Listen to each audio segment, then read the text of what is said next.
you want to hit the links? I don't know what will. Yeah, that'll do it. Who are those guys? Crazy. They were Barton and Barton and Fargo. That's right. It's the Bob and Tom Show. There's Christy Lee at the Silac Insurance Company news desk. Hello. Pat Godwin's there. Hey, Josh. Willie G across the way at the OriginSouls.com sports desk. Hey, man. We're all here at the O'Reilly Auto Parts Studios. I'm Josh Arnold at the IHateStevensinger.com sidekick chair. And there's Tommy. Well, thank you very much, Josh Arnold. Let's do that news lady thing where you call everybody by their first name every time.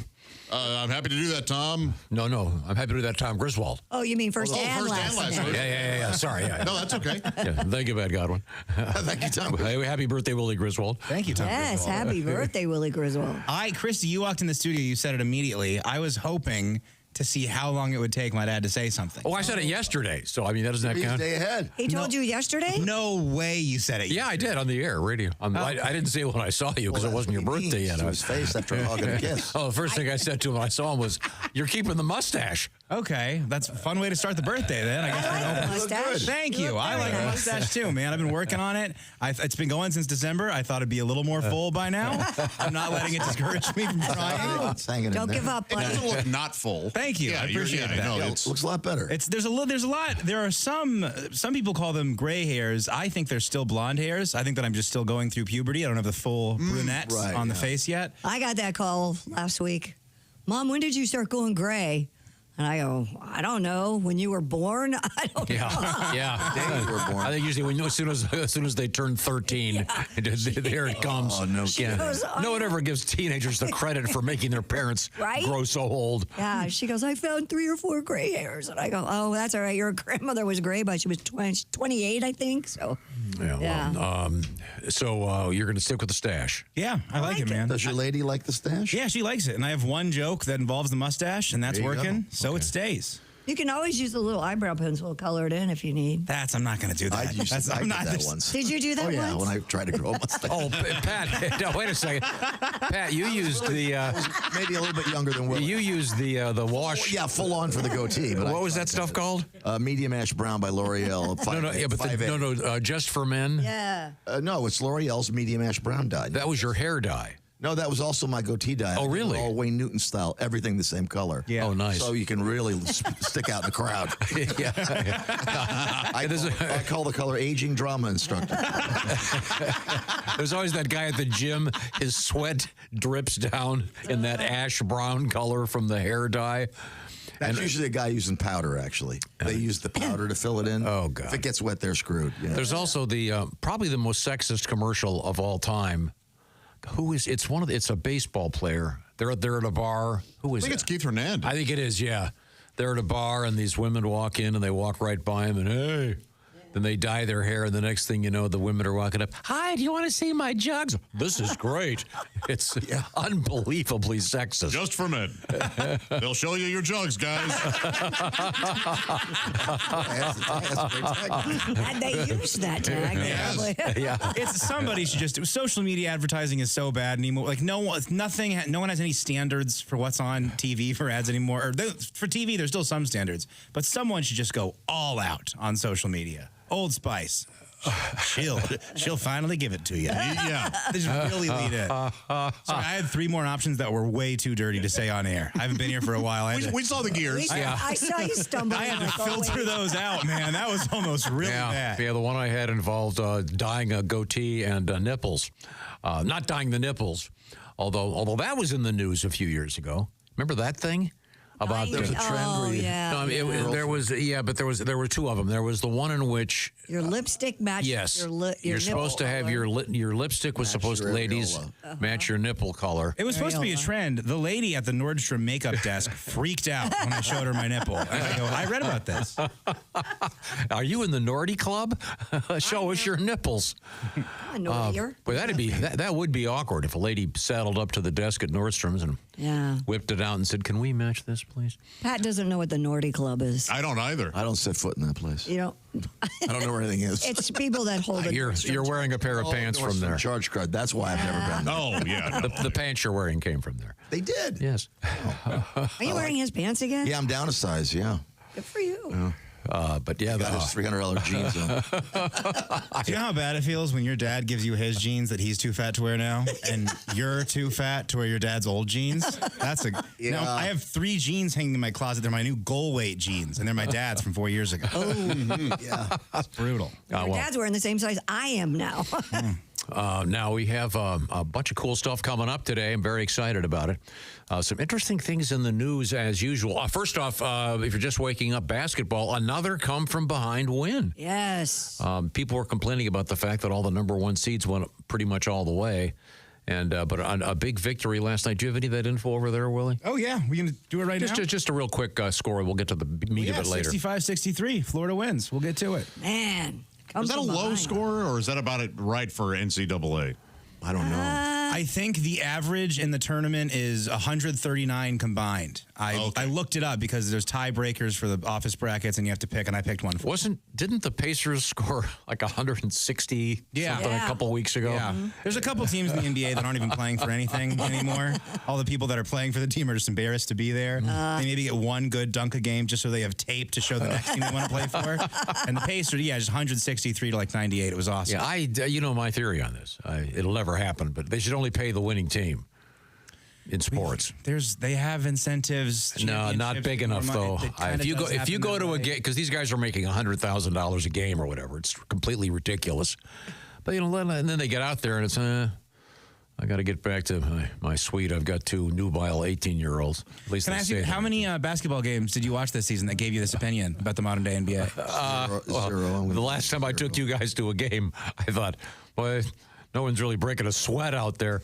I'm just saying, there's a lot of games, and if you had a thing about you get $100,000 tonight or nothing, you're going to hustle. Mm-hmm. There's going to be some fights. That's what I want to see. Defense, it has turned into a 3-point shooting contest anymore. Yeah, that's fun. It looks. I have a Swedish. I like to drive the lane, man. Love that. I have a Swedish cousin-in-law, and he was like, "Why in the NBA don't they play defense like this?" And I was like, "Oh, they just don't care." He thought it was like a much bigger thing about the game and how it's different at the pro level. It's no. Okay.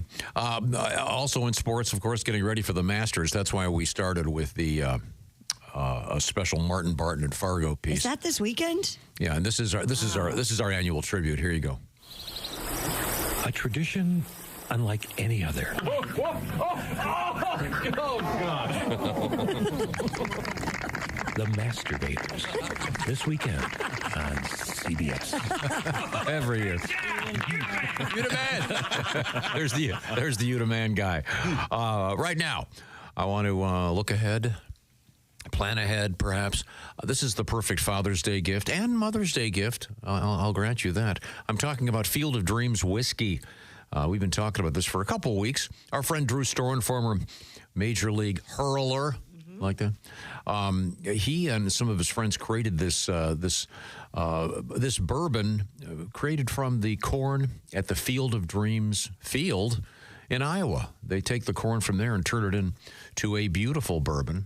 And I know your husband's a big fan, Christy. Oh, yeah, big fan. And I got a nice letter here from a guy that was talking about Field of Dreams whiskey and how he got it as a gift for his dad for Christmas. And he said, I explained the premise to my dad, how it was made and how each bottle represents a baseball player. He was very excited. He drank 3 glasses that night at Christmas. Everybody gave me applause. I won Christmas. Yeah. And let's face it, that's what gift giving is about. You want to win. By the way, he got Eddie Goodell for his player. Eddie Goodell, the famous Vec is in Rec, a man of small stature, a famous thing in the world of baseball. In any event, Field of Dreams whiskey is out there with a new batch. And this is perfect for Father's Day, like I said, or Mother's Day. Find all the information out at drinkfieldofdreams.com/Tom, or look for it at a retailer near you. It's baseball history in a glass. Today's got big baseball history, so if you get Hank Aaron, maybe you'd be lucky. Now that goes back to what, 74? Yeah, 75? something like that. Celebrate the legacy of baseball, savor the game, and have a great glass of bourbon. Drinkfieldofdreams.com/Tom. It's available to be mailed to most states, not all of them.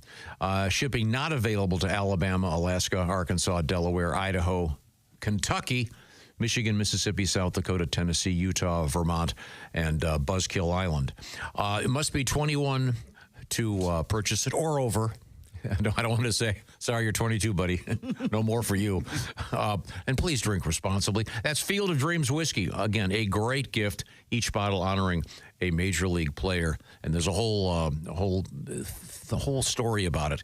You can just read about it. Once again, drinkfieldofdreams.com/Tom. Now, coming up, exciting things in the news, including an excuse to play a little bit of Grateful Dead music. And a very unusual science story coming up today that has shades of Jurassic Park coming up. Things didn't go well there. Yeah. Well, they may not go well with this either. This is one of those mad scientist things. Also coming up, comedians Dusty Slay and Frank Caliendo. And Frank's on the road with Al Jackson and Willie G. Hey. Tonight, it's Louisville, the Louisville Comedy Club. Wednesday, Summit City and Fort Wayne. Thursday, Helium and Cincinnati this weekend at the Funny Bone. Details on that coming up. We are in the O'Reilly Auto Parts Studios. This is the Bob and Tom Show.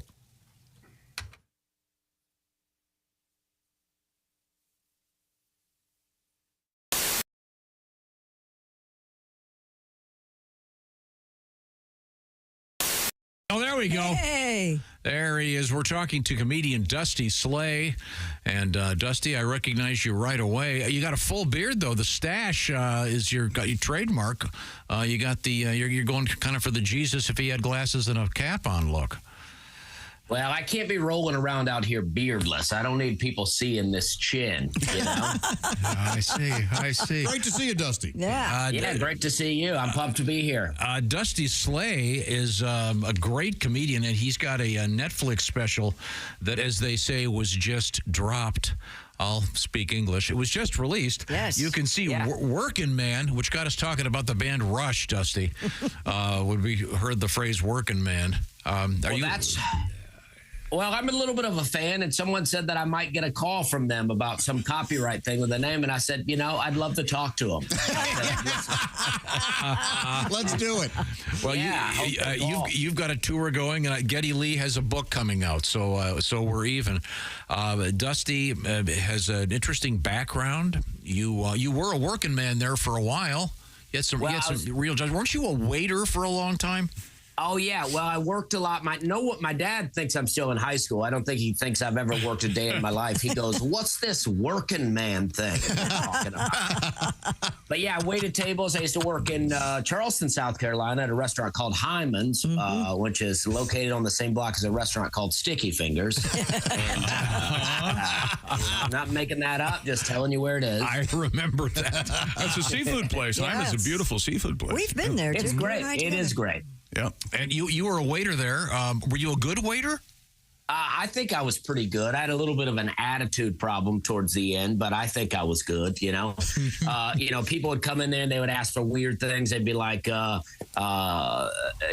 be like, you know what? I haven't done this joke in a long time, and I even forgot the joke. They're like, these jokes are not on the special. I didn't forget any. They're like, what's a good wine with the fried catfish, And I'm like, I don't know, a Budweiser? There we go. It's a hot joke. It's a hot joke.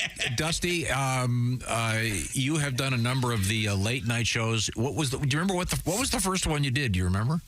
Very first late night, I did Jimmy Kimmel, and I never tell people to go watch that one. I feel like that one was not that good. The jokes are great, but I don't know how to prepare for a late night at that point. But my first Tonight Show, very good. Oh, cool. Well, let me ask you this. Since you've said that the Kimmel event did not go well, why don't you share? What was the first joke you did on it? Do you remember? Well, I did a joke, trailer park joke. I said, I grew up in a trailer park. We had a lot of fun, but I'm not sure why they call it a park. There were no rides in there, no water slides.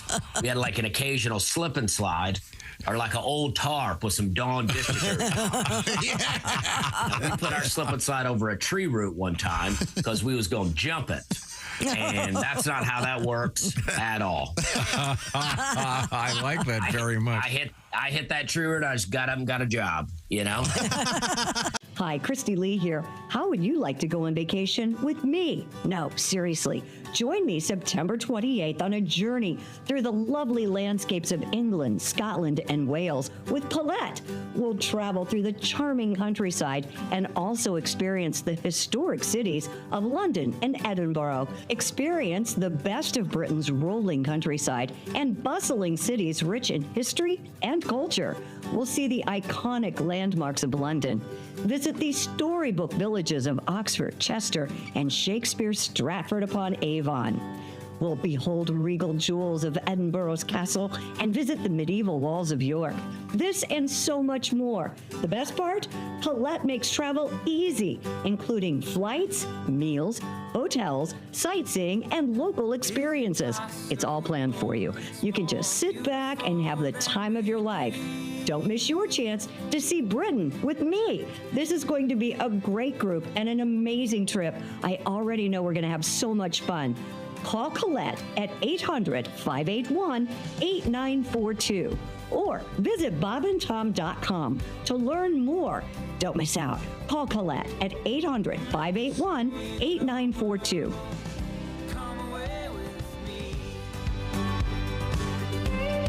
When you become a Bob and Tom VIP member, you get more and less. Wait, what?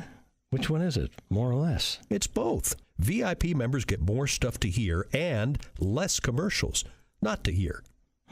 So Bob and Tom VIP is a good deal? Yeah, more or less. So how about giving Bob and Tom VIP a try? Get the link at bobandtom.com.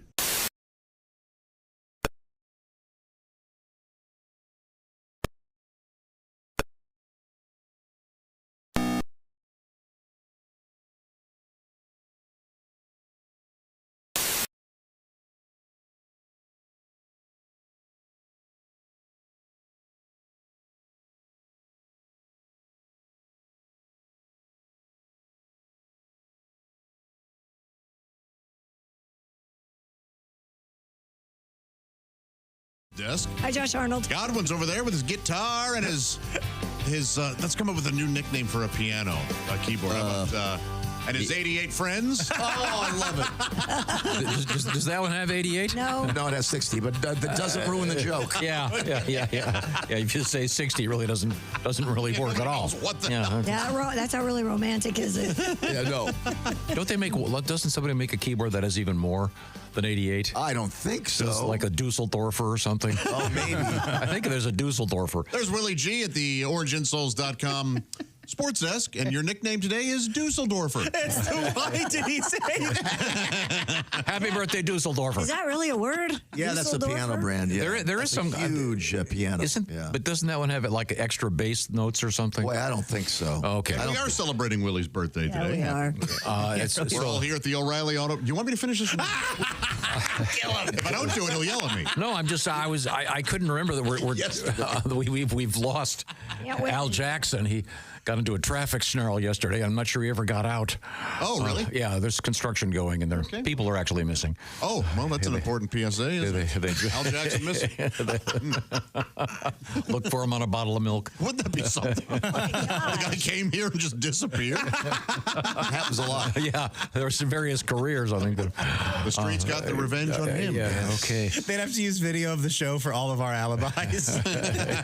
See us leaving the station. Bangkok's got him now. At this point in our program, we often like to read letters, and we have a bunch of good ones today, as usual. Now, Willie, we have been recently, much to Josh's dismay, reading old sayings that moms, dads, grandpas, and grandmas, uncles would say. We enjoyed it. The reason he's saying first couple of weeks. I enjoyed it for 4 days. Buddy, as soon as he said to Josh's dismay, I knew. You liked it for a while. And then he, kind of ran it into the ground like he does. But and now we're here. Past that even. But yesterday was a really good one. Now, you'll notice that I did not do a Chuck Norris joke yesterday. Well, just mentioning him now, though, violation. No, that means we get 2 today. Okay. This comes to us from Brian. He said, my dad used to always say when it was cold outside, it's so cold you could freeze the balls off a pool table. No? Right. I thought it was mildly amusing. That is what these are. Mildly amusing. How about this one? This comes to us from Kurt, Kurt is kind enough to write it. He says, my grandmother was extremely religious, all caps. Every Thanksgiving, we'd get over there and she would greet us at the door saying, greetings and hallucinations. Apparently, she didn't understand. Hallucinations? Grandma wasn't taking LSD. Oh, she wasn't having a joke. Did she mean salutations? Yes. They're similar. Yeah? Love her. Kevin writes, when my father was ready to leave somewhere, he would say, time to make like a baby and head on out. Mm-hmm. Oh, I guess babies are born head first. Apparently that has no. You want them to be, yeah. Yeah. You don't like. Otherwise, it's breach of contract. I've heard this one. Breach is more than your contract. So my uncles would always say when they saw a woman with bad teeth, she could eat corn on the cob through a picket fence. Yeah. My dad said that. I've heard that one. Not very kind. Did your dad have any of these, Willie? I can't think. Not you ruined Christmas. I mean, that's the classic. That's the classic. Thank you for. I almost didn't say it because I've said it so many times on the show. I love that.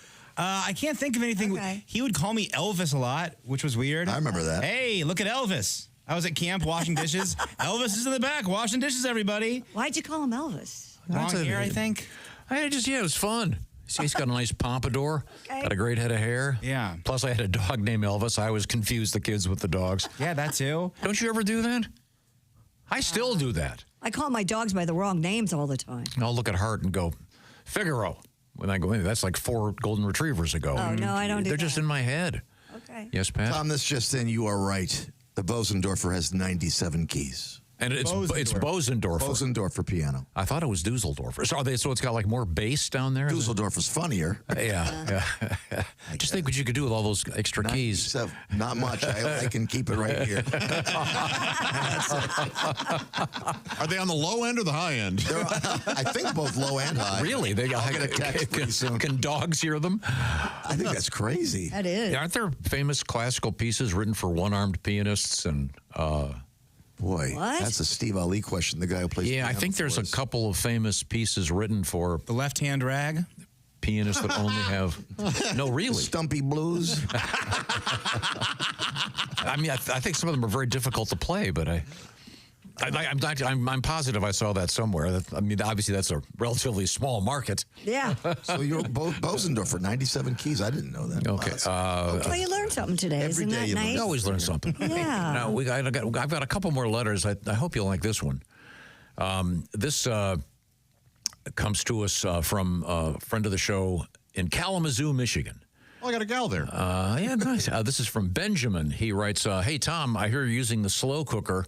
Welcome to the slow cooker family. Oh, gosh. Who gave you a new trend? No, a new trend, like the slow cookers. Remember the air fryer, how bad that was for all? I don't know. You can put salmon in there. I eat healthy salmon every night in the air fryer. No, don't knock the air fryer. It's back. Yeah, we love the air fryer. We all love it now. No, it's fine. I'm glad with these. I use them too, but he just discovers a new appliance and makes it his whole personality.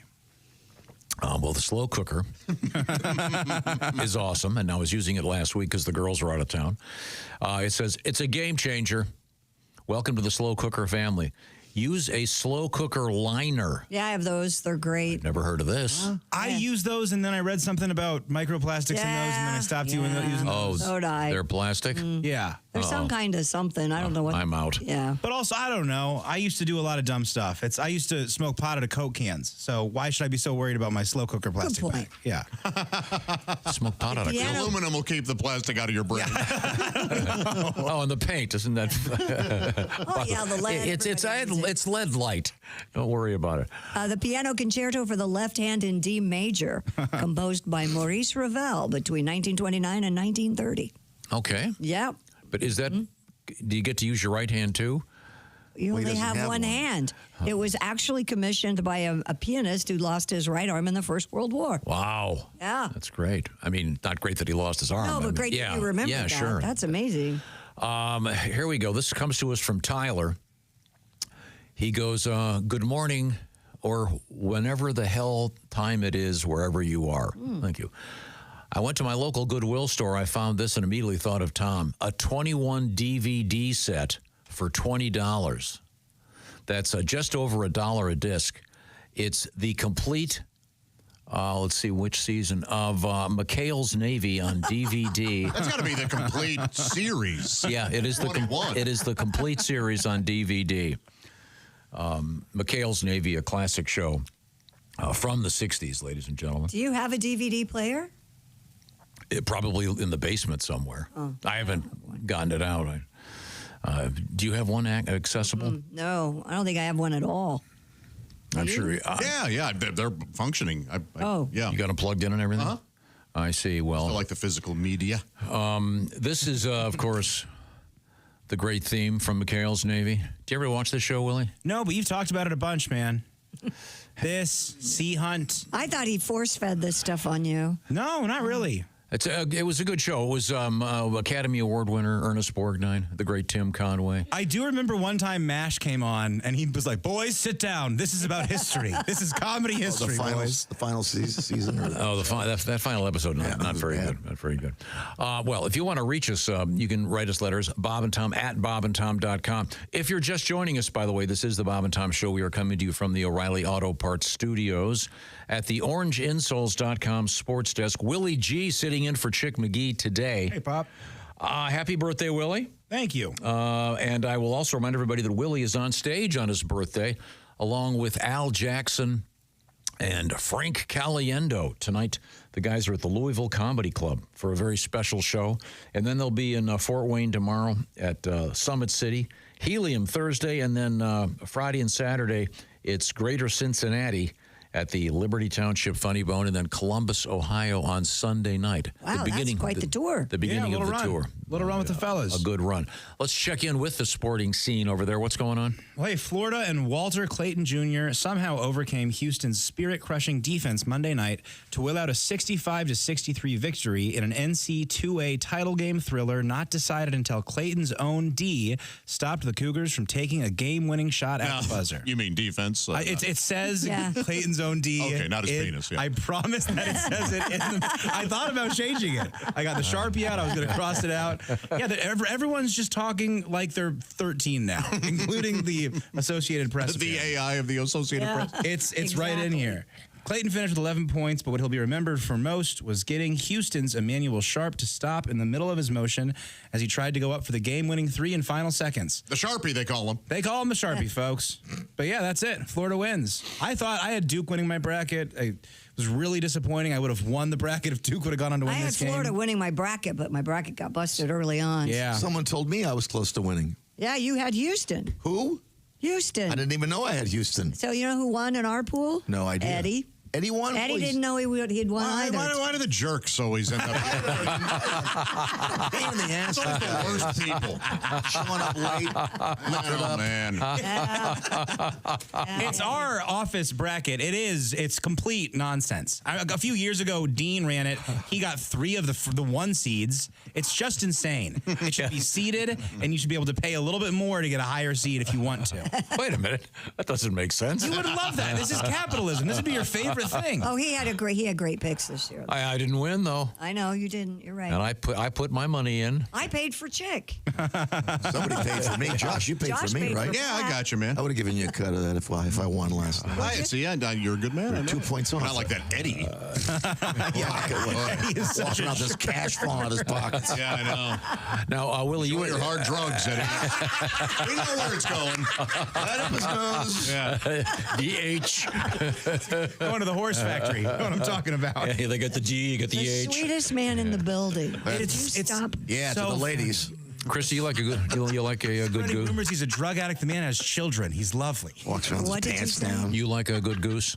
A good goose? Yeah. No, not really. Here's the headline: Goose couple build nest next to Wrigley Field's center field seats. That was a mistake. You were at the Cub Padre game this weekend, right? Yeah, I was there on Saturday, so I guess I missed this. It says photos on social media show a goose nesting in a juniper planter next to the center field seats underneath the scoreboard during Saturday's game at Wrigley Field. Juniper. Goose is in the stand. Several rows of the upper bleachers were blocked off from fans, while 2 Canada geese. And by the way, when did Canadian geese become Canada geese? No idea. This is irritating. It is so hard to get good seats in the bleachers. You have to show up so early. If there were geese keeping me from my seats, I would throw them by their neck. No, you wouldn't. I don't like them, and now they're taking up baseball seats. Get out of town. Go back to the lake where you belong. I hate geese. I love them. I do too. They're so. They've ruined one of my favorite walks. I think they're so It's funny. like 1,000 yards of goose manure. Oh, yeah. There was it's a one wacky color, too. in a planter in front of the restaurant we had dinner at the other night. And I mean, she takes up the whole planter. She's just sitting there with, it's just the It's definitely thing. nesting season. Yeah. They are funny. I like that they're always hanging out with their friends. The other day, I just saw a goose that was completely alone walking around a field like his friends texted him the wrong party to go to. So fun. Yeah, but even those guys don't seem too upset about it. Yeah. Oh. You're Yeah. right, though. You don't see them by themselves often. No, they always have. Oh, their usually, yeah. See, I'm in favor of a bounty. I like the idea already. You just did destroy them, 2/3 of them for the sake. No, it's unnatural. We don't need this many geese. Why did they come here all of a sudden? I don't remember. I don't know. They had free health care in Canada. Now they're here leeching off us. I want to get the president on Took a this. wrong turn. According to the Cubs, fans snapped photos of the feathered duo on Sunday at Sunday's game, and I'm not sure what they're going to do with them.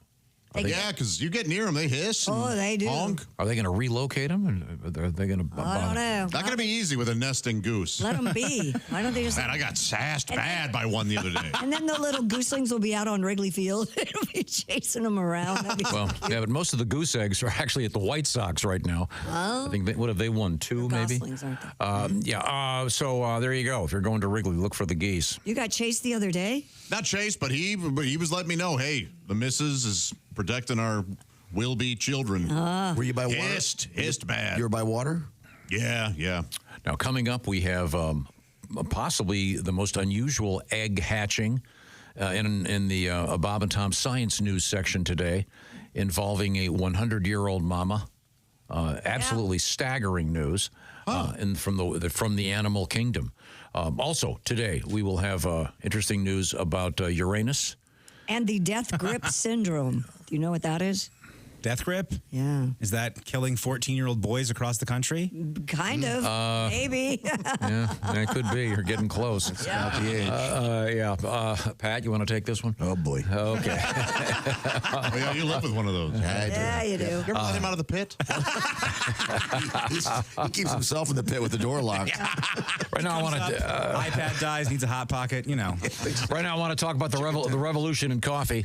It's happening right here in our green room. Java House is revolutionizing the office coffee experience and the home coffee experience. Instead of using that messy, germ-laden Keurig, look at this, Willie. This is a Java House peel and pour cup. It's a little bit bigger than a Keurig cup. It's not for a machine. You just take off the peel here, pour it into your cup, and you've got, voila, hot or cold coffee or tea or an energy drink, what have you. I am in favor of the black tea. And you can find all about Java House. Get all the information by going to javahouse.com. Use the promo code Bob and Tom. That'll knock 25% off your order. Java House is really revolutionizing office coffee. It's a great value, of course, and a lot less messy. And you don't even need electricity. And no waiting. No. That's the other thing. Yeah, especially in this place. Yeah. You walk into Fart Central and that would be our green room. yeah, rapidly turning beige. I'm not sure what's going on in there. It's Java House. I call it the revolution in office coffee and coffee anywhere, and it's not just coffee. Hydration drinks, Christy, you know what I'm talking about. Oh yeah. But it's a peel and pour. Electrolytes. This thing, I could say, you could probably fit a golf ball in this thing, barely. That's how big it is, and it's prepared for you. By the way, they've got cold brew, and I learned something. Cold brew can be had warm. Yeah, it doesn't mean that it's cold. It's the way the brew is made. But they've done all. Beans are roasted. Yeah, they've done the heavy lifting for you. So, Java House is the way to go. Once again, javahouse.com, promo code Bob and Tom to get 25% off your order. It's the revolution in coffee, tea, etc., etc. Now, coming up, we have a bizarre story involving the lack of desire for humans to do anything that requires effort. Even tourists. And an excuse to play a classic Grateful Dead song. That's all coming up. We are in the O'Reilly Auto Parts studios. This is the Bob and Tom Show.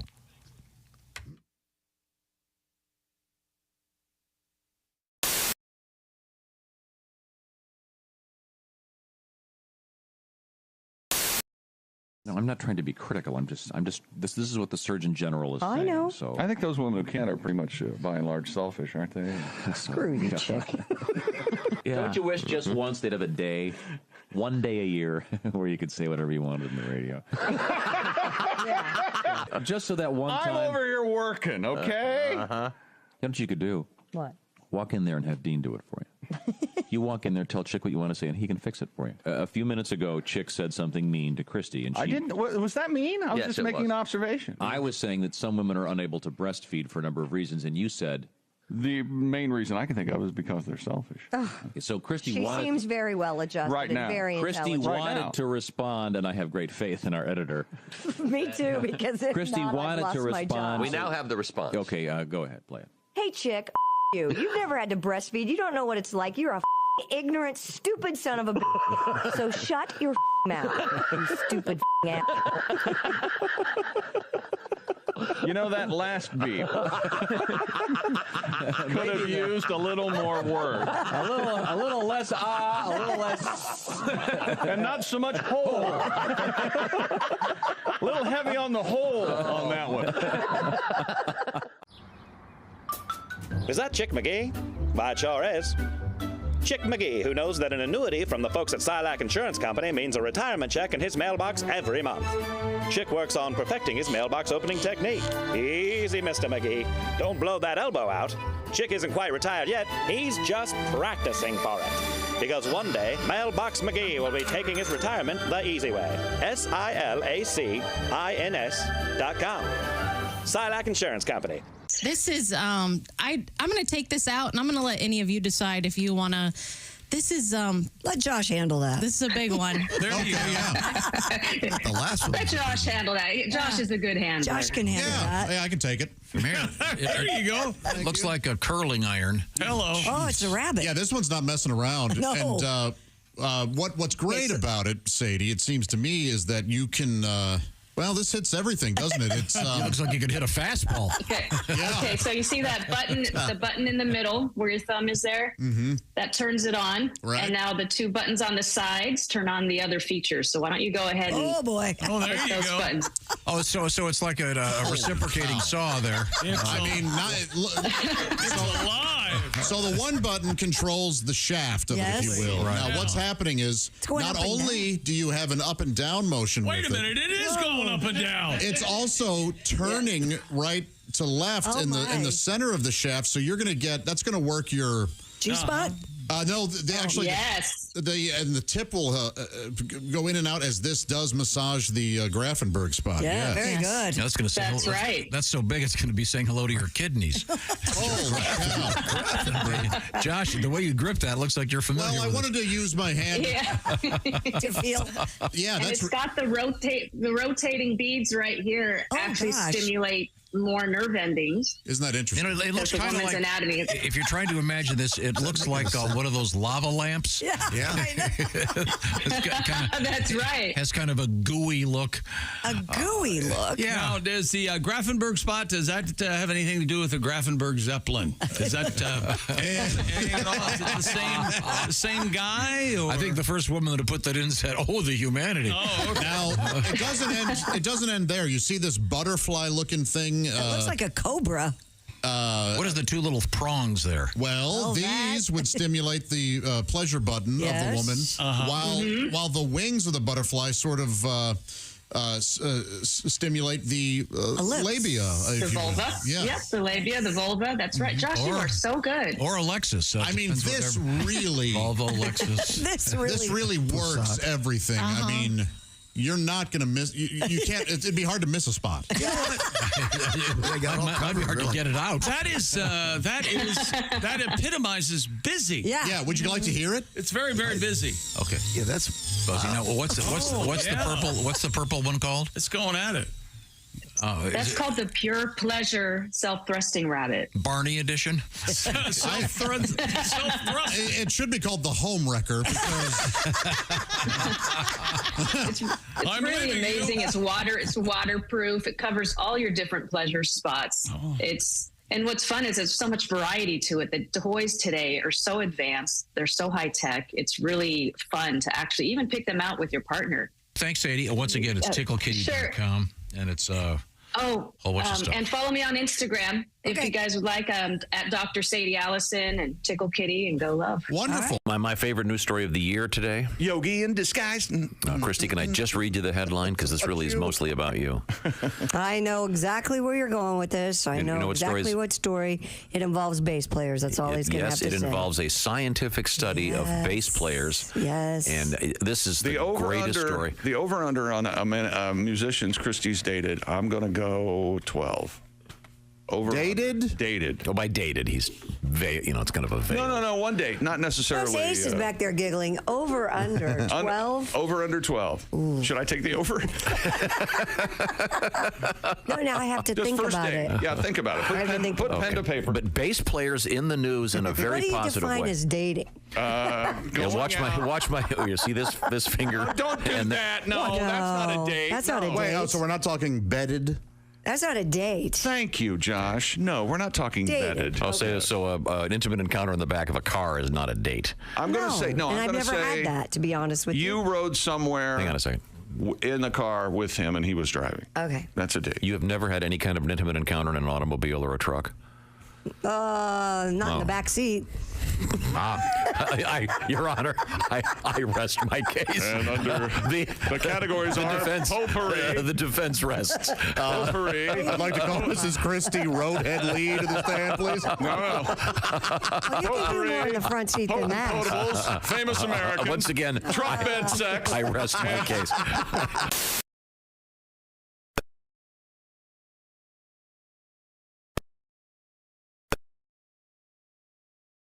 A way that you could win yourself some tickets to see the Doobie Brothers. Welcome back to the Bob and Tom Show. Christie's here. Pat Godwin. There's Willie G on his birthday. Hey, man. I'm here, Josh Arnold, at the IHateStevenSinger.com sidekick chair. Remember, Steven Singer's limited edition, brand new Blue Moon 24-karat gold-dipped rose for Mother's Day is available now. Blue Moon. There's a limited quantity. Keep going. Get yours today at this website. IHateStevenSinger.com. Well, you really not bad. That note really good. Yeah. Blue Moon. Oh yeah, more. Spotlight on Josh.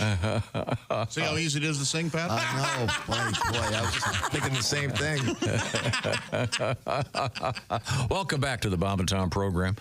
We have Willie G on his birthday. Happy birthday, Willie. Hey, thanks, Dad. And celebrate his birthday tonight. He's going to be on stage. And we got you a whore. Yeah. That was supposed to be a surprise. She's real fat. Oh, perfect, man. That's all we could afford. I was hoping to work hard tonight, you know? Kentucky whore. You'll be in Kentucky. The Commonwealth. Louisville. At the Louisville Comedy Club tonight with Frank Caliendo and Al Jackson. It's going to be a killer show. And then tomorrow it's Summit City in Fort Wayne, Helium Thursday, and then the Funny Bone in Greater Cincinnati Friday and Saturday in Columbus, Ohio on Sunday for the tour. Right now we turn to Willie G. Do we have any more sports stories? Here we go. We got one more. There's no doubt who's going first in the WNBA draft next Monday with Paige Buckers, the consensus top pick. After that, it gets interesting with Olivia Miles' decision to enter the NCAA transfer portal instead of the draft. The Washington Mystics, with a new coach and GM, control the direction of the draft with the 3rd, 4th, and 6th pick. I'm very excited. Yeah? It's me, Paige Buckers. Oh, boy, those are some nice... Yeah. Boy, you got to be careful trying to say the word Buckers with Buckers. Good at the basketball. Poor Paige Buckers. I'd imagine that pre-7th grade, before she got good at basketball, it must have been like, hey, Bucky, how you doing? I mean, the whole I'm the one that says Buckers all the time. Right? You guys always get mad when I mention someone that has a big pair of choppers. You don't see them that often anymore. No. The industry's come a long way. Thank God. I'm a big fan. Yeah. As I've said before, every time I see someone that goes, I was born 2 centuries too late, I would have been a princess. No, you would have been lucky you would have been a toothless serf. And I don't mean Beach Boys surf, I mean slave with no clean clothes. Do you feel like a handful of teeth? Were you born in the wrong generation? Because I feel like you would have been great at calling someone a serf. You would have been great in feudal society. I know, I have gum issues. I would have had no teeth. I'd be dead by now. My God, I never would have made it this far. Yeah, you would have. Oh, nobody did. Oh, no. Yeah, the average age was like 31. That's it. Like, I'm done. That was a full life that I Grandpa, how old are you today? 28. That's no joke. I know. I mean, quiet. I have to take your dad to 8th grade. I mean, then did you talk about political correctness? They were getting knocked up at 14. Yeah. I mean, it was. That was the way it went. That was. 14 was, she must be really ugly. Don't you wish we could go back to those? I mean, what else is happening in sports? Hey. I mean, more for the way society. Now, Patty G has a new album out there called Hotel Pool. I would highly recommend it. But I also want to remind you that Pat's done a bunch of songs Willie hasn't heard yet. What's your favorite recent song, Pat, that you'd like to favor us with? I have to go over the chord changes in my mind, but I think that one about the Carfax, but you're going to have to give me just a break or two to get my mind. Do you have a song that you can do right now? Sure. I mean, we're all in about the coffee now, and our favorite coffee, Java House. Sure. Do you have a Java House song? Well, I have a song about coffee. Well, you really caught me. Do you have a Java House rock? There's an idea. See how easy it is? Boy, do I have to do your job too? Been there the whole time. I mean, don't you have some jokes to work on?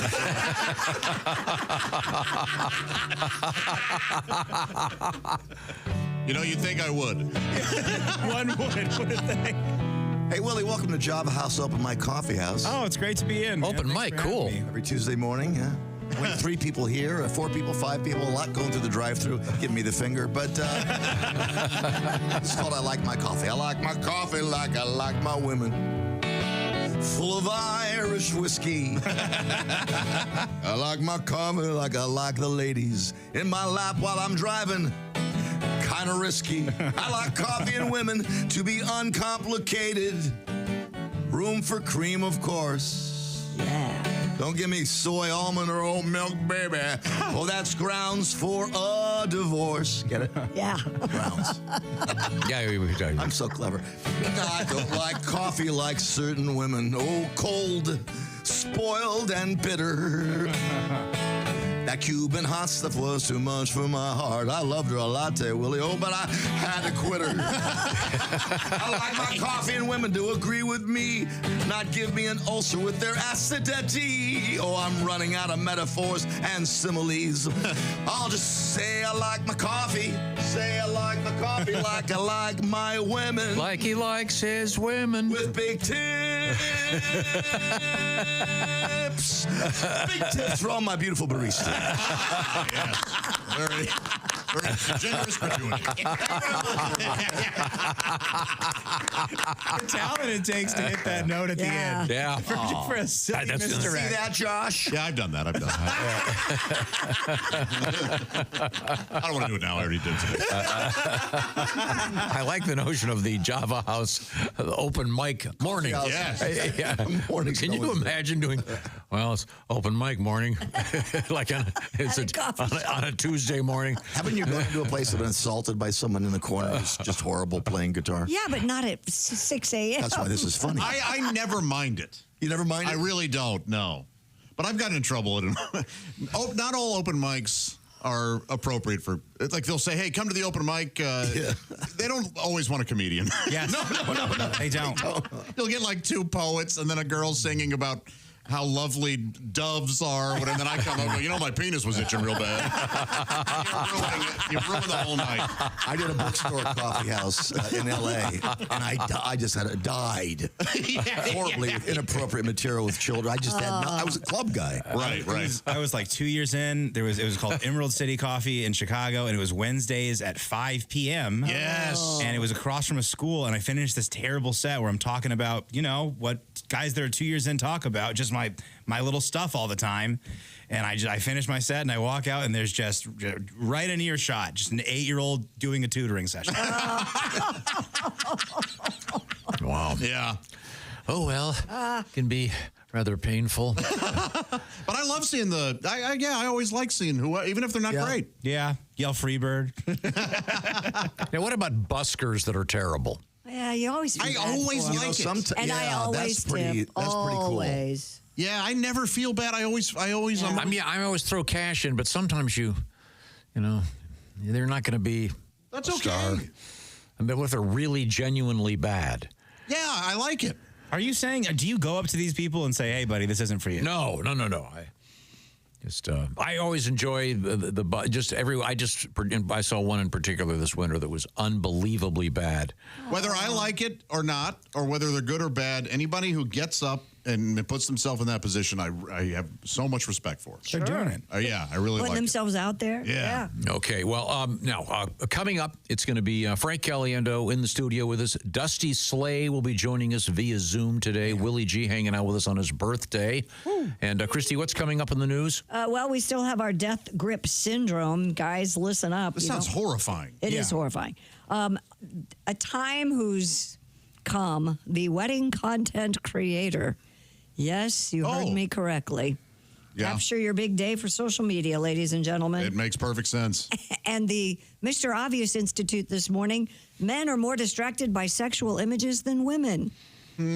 Someone got a grant for that. Yeah. Okay, that's good to know. I've got to get into the grant business. It seems like it's really paying off. We are in the O'Reilly Auto Parts studios, and this is the Bob and Tom Show.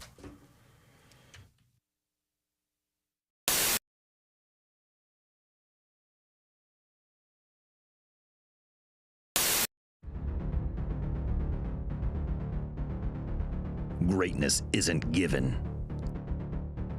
It's earned. It starts from the ground up with every step, every move, every moment. Because when the game is on the line, you need the best. The new Sport Athletic Performance insole from Orange Insoles.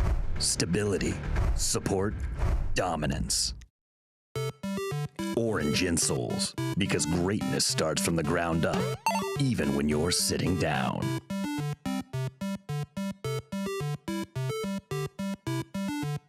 There we go. Oh, my gosh. Oh, hey, everybody. It's Jeff Oskey here from the Annals of the Bob and Tom Library. It's Annals, Jeff. Oh, did I mispronounce that? Yeah. I apologize. Yeah. No problem. While I was doing some research the other day, I came across, and I don't think Tom even remembered writing this, but I came across the self-help book that Tom once wrote. Oh, really?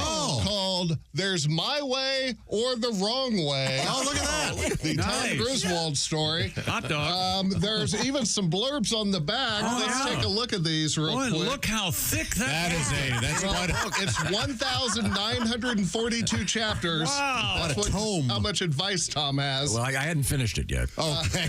Here's some of the blurbs. It's good, but not as good as my joke book, says Kiss fan Ace Cosby. Media darling Christy Lee says, I want to be there when Tom records the audiobook so I can interrupt him every 5 seconds. If Tom tells me I like the book, then I like the book, says musician Pat Godwin. And global sensation Chick McGee says, get the F away from me right now. Let's take you guys want to hear a few excerpts from Tom's? Heck yeah. Absolutely. This is my self-help book. This is your self-help book. Let's read a few excerpts. Chapter 1. Well, I can't see you, and I've never met you. I can tell without a doubt you could probably use a haircut. And not one of those Hitler Youth of Tomorrow haircuts. A good old-fashioned, parted on the side American haircut. There we go. You look like someone who would buy a self-help book. Chapter 62. Okay. Life's problems. No matter how privileged your life is, you're bound to encounter problems. Some problems will be easier to resolve than others, but I've found throughout my years the best way to handle problems is by throwing money at them. Don't have money? You better get some, because you're going to need a lot of it. They say, mo money, mo problems. But what they should have said was, mo problems? You need mo money. Here, here. Very astute. Thank you. I'm very proud of that one. Chapter 114, Confrontation. Like you, the reader, I'm no fan of confrontation, so my advice to you is avoid it at all costs. There is no room for pride when it comes to avoiding confrontation. Put in your Raycon earbuds and pretend you're on with your doctor. You can't stoop too low. Tell them you'd love to talk to them soon, but you're running late to a funeral. Sure, they might not be happy, but you are. And that's all that really matters. Sound advice. This actually isn't. It's good. This is not far off. Chapter 956, The Problem Is You. If you're depressed or have anxiety or down and lonely, remember the problem is always you. You are the problem each and every time. Not me. I'm never the problem. You are the problem. Until you take ownership of that, you will always have problems because you are you. I haven't read any of this, and I want to read more. And in conclusion, the end. I did. I'm a genius, and you're all a bunch of incompetent buffoons. That means ridiculous but amusing.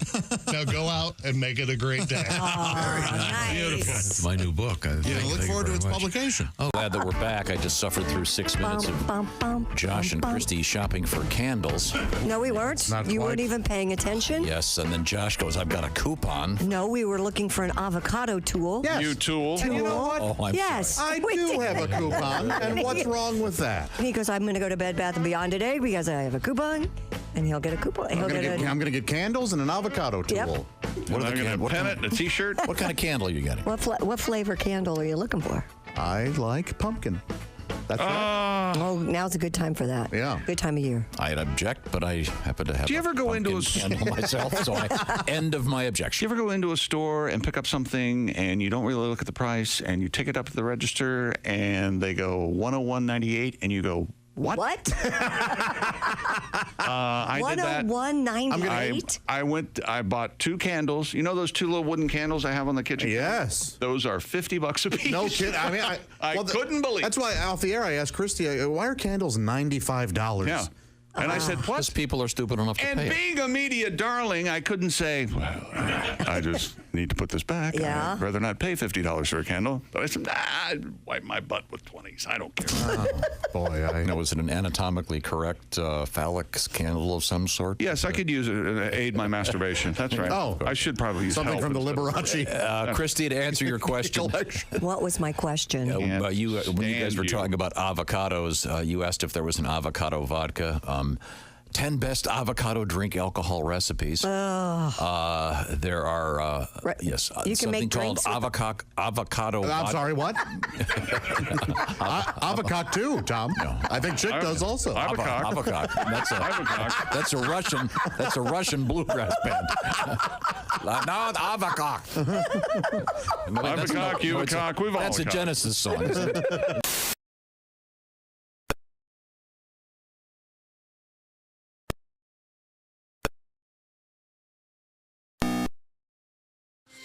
Maybe interesting, maybe funny, maybe awful, but it'll be sung by maybe Josh. Welcome back to the Bob and Tom Show. So you want to surprise him right before the... I am Josh. There's Christy. I am Josh, and I am fine. Josh, and I am Pat. Christy's sitting at the Silac Insurance Company news desk. Pat Godwin's sitting in front of his keyboard and guitar. Hello.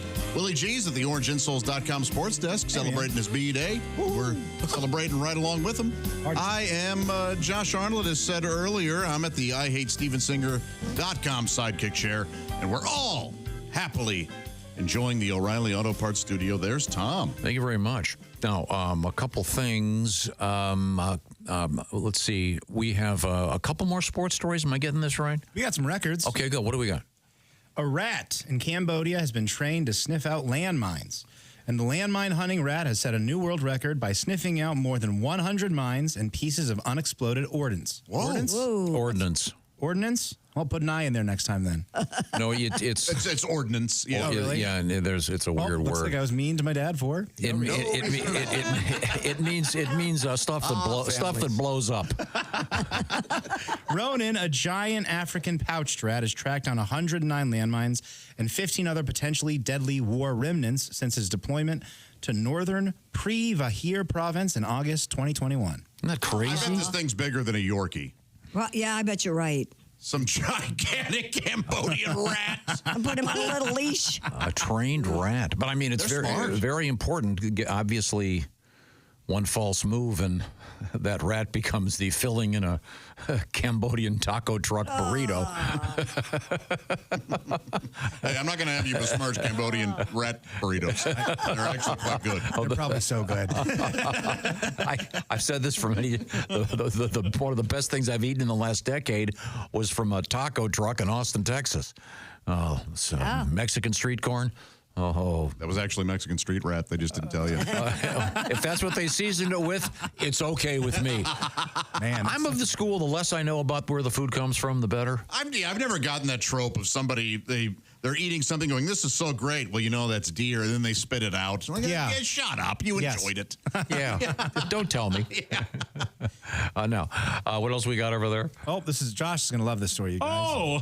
The City Museum in St. Louis, that was very silly. It scratched me where I itch, and I had to read. The City Museum in St. Louis, Missouri, has broken the Guinness World Record for the most people wearing banana hats. Oh, very silly. There's a total of 309 participants donned their banana hats to help claim the title. An official Guinness World Records adjudicator was on site to confirm the successful attempt. So look at that. Banana hats for the people. How about that? Why? That seems like a low number. Oh, that seems like a really easy record to break. There we go. Oh, they're full. That's a full-on banana costume. Yeah, these are sort of, if they were white, there'd be kind of a KKK feel. Come on, man. I mean, they're more like banana hoods. Let's face it. Yeah. I have like a one banana rally. I have one problem with this, and it's that there are kids that have banana hats, and theirs should be a little bit smaller, and they should be green. That's my only issue with that's this. funny. Very good. That would make this the visual a little bit funnier, but it does look very cool. That would be classic. Why the green? Like a bunch Why of the little green? minions running around. Yeah, but I think we could probably break this record. Heck yeah, we could. I wonder why they're doing it. Just for fun. Underscore the importance of museums, perhaps. That's a good I'm thing. just guessing, but why bananas and not? Do they have a banana exhibit? Maybe is it in response to that dumb thing where the guy duct taped the banana to the wall and sold it for $1 million? An art piece called the. There's no way they're celebrating that. Yeah. Thus making contemporary art a joke. Now, maybe I got a better idea, Josh. Okay, what's that? Instead of doing this record, how about banana hammocks? Oh my! The most men wearing banana hammocks. So it'd be like a big Borat picture. Yeah. That's a smelly record. That is a bad look. Yes. Doesn't look comfortable. None of it seems. No. Doesn't look sexy. I think it's just. I think it's just the guys.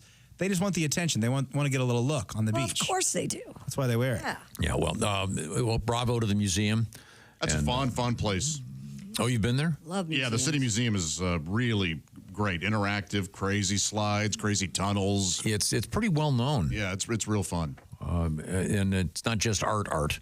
No, it's more interactive stuff. More hands-on stuff. We segue from the OrangeInsoles.com sports desk that direction. One more world record. We do. We have another one? More, you guys. Oh, sorry. What's this one? A high school basketball player in New Mexico is facing charges after allegedly urinating in the opposing team's water cooler. This is what you do.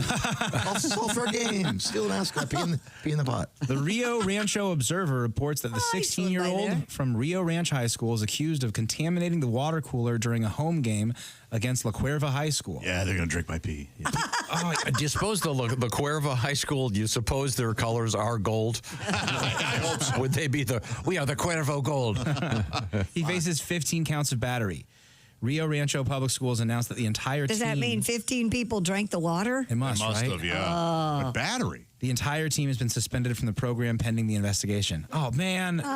Did he even play for the team, or was he just some crazy fan that wanted to... Loyal fan, thank you very much. It says he was on the baseball team. And he peed in the... It's baseball. I must have misspoke. Oh, okay. Baseball? Yeah, it says a high school baseball player in New Mexico. I guess he peed in the cooler. Yeah. Wow. Yikes. That is so Hey, we have the yellow Gatorade today, Coach. What? I put the clear in there. And this kid can do everything. He can pitch, he can hit, he can pee in the other team's cooler. Is he starting to know he's a relief pisser? Do you think they tasted it, or they... Yeah. I don't know. Well, it would have been diluted. I mean, think about it. Still would have tasted like piss. All right, we'll remember that you don't mind a little diluted pee in your drinks. Oh, he's a 16-year-old boy. He hasn't drank water. He's only drinking energy drinks and Diet Coke all day. Yeah, true. It's got to be, that was real yellow, I'd imagine. We had the story, I want to say last week, about the guy that drinks his own urine. Oh, yeah. Remember this? Here it is. I love this. He's called a wellness guru. Mm-hmm. His name is Troy Casey. He's described as being an author and a former model. And what did the doctor say about him drinking his urine? The doctor said, well, here's the phrase, not endorsed by physicians. Yeah. Internal medicine physician Dr. Michael Aziz said, urinating is the body's method of expelling toxins. By drinking urine, you're putting the toxins back into your body. Yeah, but you're just going to pee them out. Yeah, but what's the point? The point is getting publicity, I think, for whatever. Hey, the guy's still alive, isn't he? Something's working. I'm guessing he's single. I know a lot of people who are dead that never drink their pee. That's very true. Yeah. Yeah. And who do you want to get your health advice from anyways? Doctors or former models? Exactly. Wasn't there some guy that stood in his urine? Yeah. Me in the shower every morning? No. I mean, literally did on purpose. Yeah, there was a whole thing during COVID. About standing in your urine. Standing in your urine. Did that guy ever get COVID? I don't know. Well, they don't tell us that, do they? They don't want us to know. They don't want us to know that standing in pee. They can't make money off standing in pee, can they? Standing in pee is invincible. Pee is free. You know what he didn't get? What? A second date. Okay. They don't want you to know about the home remedies. Remember that? I like Stuff that works voice. this shape. Remember that old commercial? Bad breath in dogs. I don't know. That was, I forgot. But I have two that have terrible breath. What do you do for that? Stop Frenching them? No, you know what I mean. No, you don't want to? All right, well. Yeah, there's a lot of urine treatments out there. Here's a zoo in China selling tiger urine for $7 per very small bottle. Wow. Jake and I have talked about this before, but our grandmothers used to, as an old folk recipe or remedy, would put droppers of urine in your ear when you had an ear infection or earwax buildup. What? Yes. Don't move. Yes. Where would they get it? Straight from the tap. I never asked. I was a kid. That's insanity. Yeah. You're going to go piss head. Just in a chamber pot and get an eyedropper. Here's the story of a man was arrested for urinating on the escalator handrail. Now, when I was a kid, my mother would always go, "Don't touch that handrail; it's disgusting." I'm trying to balance on a moving escalator. We have escalators in the news coming up. Yeah, we do. We have a very odd escalator story coming up. Right now, I want you to tell me more about listening to this show on those great Raycon earbuds. That's right. The Raycon Everyday Earbuds. They're perfect, and they're perfect as a gift, maybe a birthday gift for Willie G. Thank you. Mom's Day is coming up. That's right. Not just, I think it's May 11th this year. And their latest model is better than ever and would make a wonderful Mother's Day gift. Give Mom 32-hour battery life, multi-point connectivity, and she'll never ask you for Bluetooth help again. Raycon's quick charge function, just 10 minutes of charging will get you 90 minutes of battery life. And one of the best things, the earbuds come with active noise cancellation. And as Tom always talks about, they have a whole bunch of little tips that come with the earbuds so you can find the gel tip that fits your ear. So you're not going to drop them in the parking lot. Exactly. And starting at just half the price as other premium audio brands, Raycon's everyday earbuds come in a spectrum of vibrant colors. I really love the beautiful lavender color. Raycon offers a 30-day happiness guarantee return policy. You can't go wrong with Raycon everyday earbuds. Go to buyraycon.com/Tom today to get 20% off site-wide. That's Raycon offering up to 20% off site-wide when you go to buyraycon.com/Tom. That's buyraycon.com/Tom. Mom will thank you. Now, Pat Godwin, do you know what the Molly Malone statue is? I do indeed, yeah. It's in the news today, and we're going to find out why. I have my picture taken with it. Did you really? Yeah. Well, then you'll be very interested in this story. Coming up, comedians Frank Caliendo, Dusty Slay, hanging out with Willie G on his birthday. Those guys are going to be in Louisville tonight at the Louisville Comedy Club for a very special show. And we're coming right back. This is the O'Reilly Auto Parts Studio, and this is the Bob and Tom Show.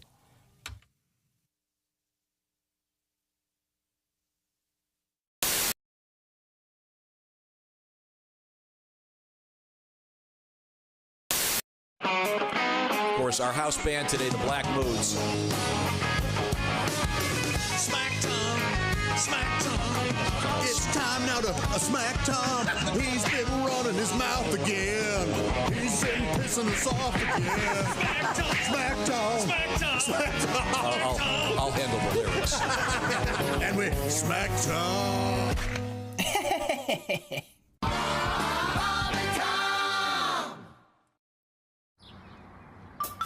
Is that Chick McGee? Why, it sure is. Chick McGee, who knows that an annuity from the folks at Silac Insurance Company means a retirement check in his mailbox every month. Chick works on perfecting his mailbox opening technique. Easy, Mr. McGee. Don't blow that elbow out. Chick isn't quite retired yet. He's just practicing for it. Because one day, Mailbox McGee will be taking his retirement the easy way. SILACINS.com. Silac Insurance Company. Hello and welcome to the wildly successful Mr. Obvious Show. I'm your host, Mr. Obvious. Let's take a call. Hello, Mr. Obvious Show. Hello, is this Mr. Obvious? Speaking. Hi, Mr. Obvious. Long-time listener, first-time caller. I just want to say, first of all, I really love your show. Really enjoy listening to it. I think you do a great job. Well, kind words indeed. And thank you, caller, for calling the Mr. Obvious Show. No, Mr. Obvious? Yes? Here's my problem. Oh, okay. Well, the thing is, I think I got some kind of animal trapped in my house. Oh, yeah, like a pest problem or something? Yeah, well, it's even bigger than that. I think it's some kind of critter that's trapped down underneath my sink somewhere. Oh, my. Now, do you live in a rural section of town? Yeah, as a matter of fact, I do. I live on the outskirts of town here, and well, here's the thing. I think it's caught underneath my sink, and I've opened the doors and my cabinets there and looked underneath, and I can't find it anywhere.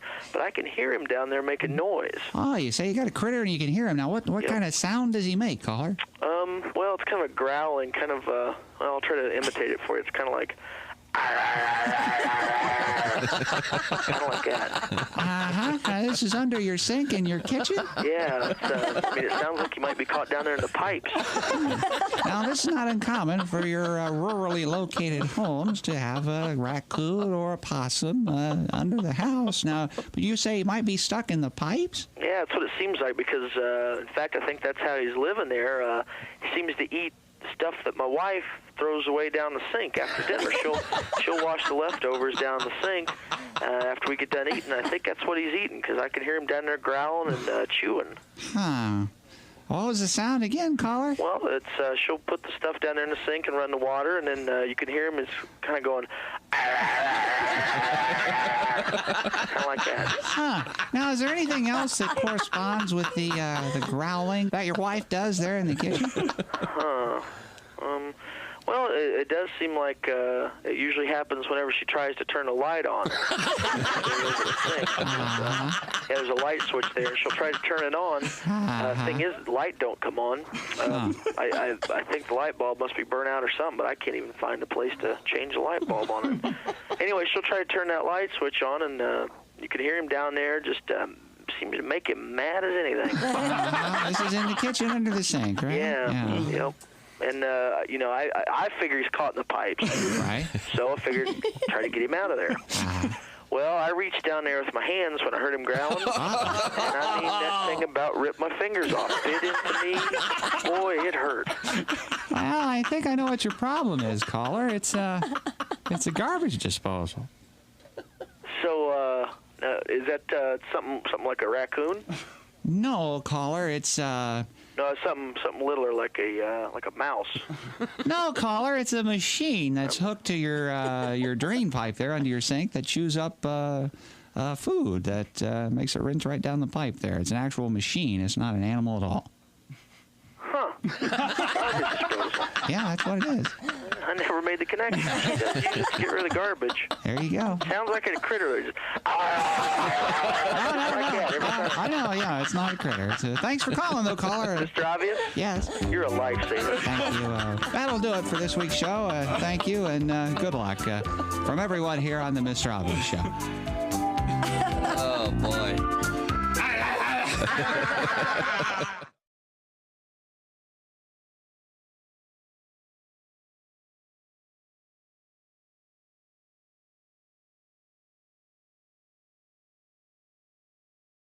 When you become a Bob and Tom VIP member, you get more and less. Wait, what? Which one is it? More or less? It's both. VIP members get more stuff to hear and less commercials to not hear. So Bob and Tom VIP is a good deal? Yeah, more or less. Become a Bob and Tom VIP member. First step, click the link at bobandtom.com.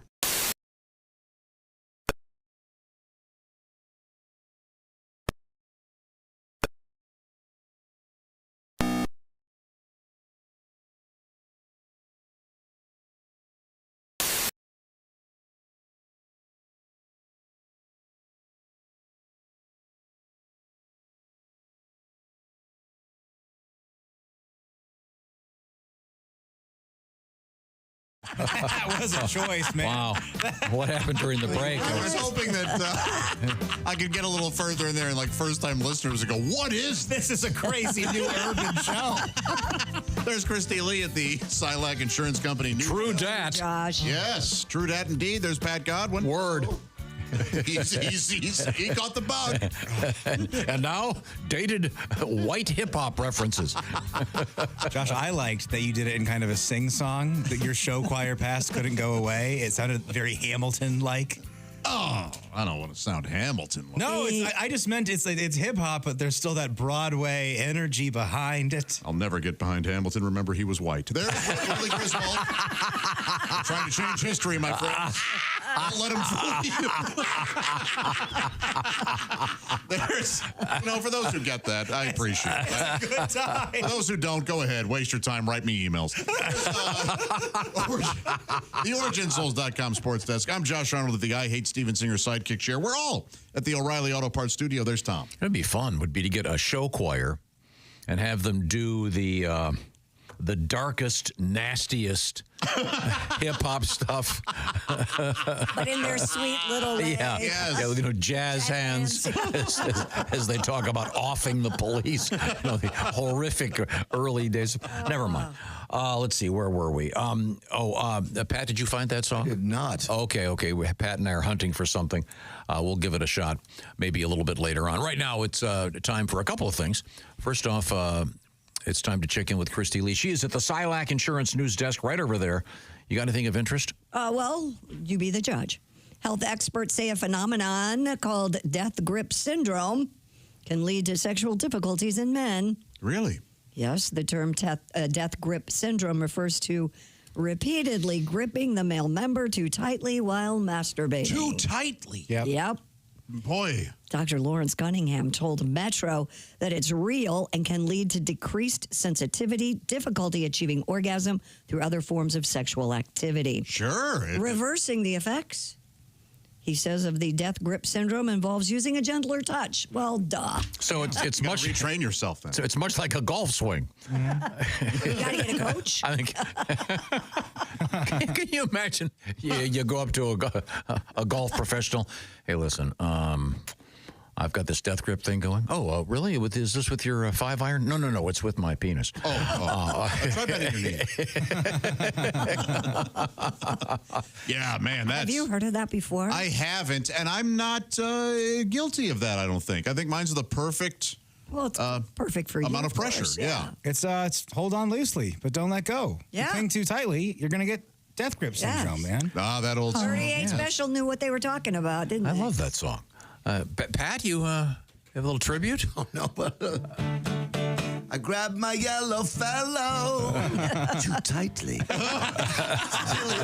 he's yellow twice nightly. I grabbed my mellow fellow. I got something I had. That's good. Because we had the story earlier about the bananas. The record for. I found something for that.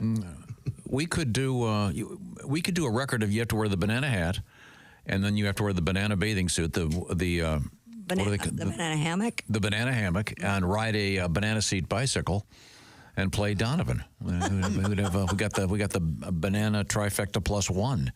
I don't think a masturbation coach is a terrible idea. You don't? In fact, I think there should be a class in junior high or high school for that.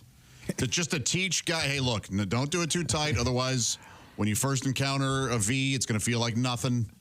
Yes, you got to. You sound serious. Don't finish in every, change up how you do it, standing, laying down, sitting. That way you don't train yourself. Don't ruin yourself for the real thing. Right. What about for ladies? Shouldn't we have a coach as well? I am that coach.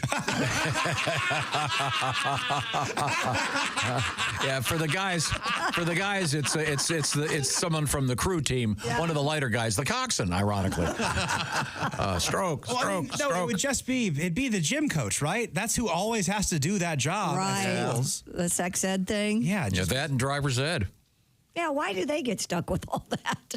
I don't know, but that's the thing. It was very quite. We had a whole bunch of letters. We had a whole series of letters about people, and it was always the sex ed teacher and the driver's ed guy was usually one of the coaches.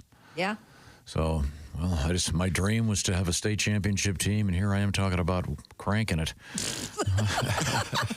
Thanks to the new Arnold policy that's in the books. Yeah, that's right. He's not wrong, though.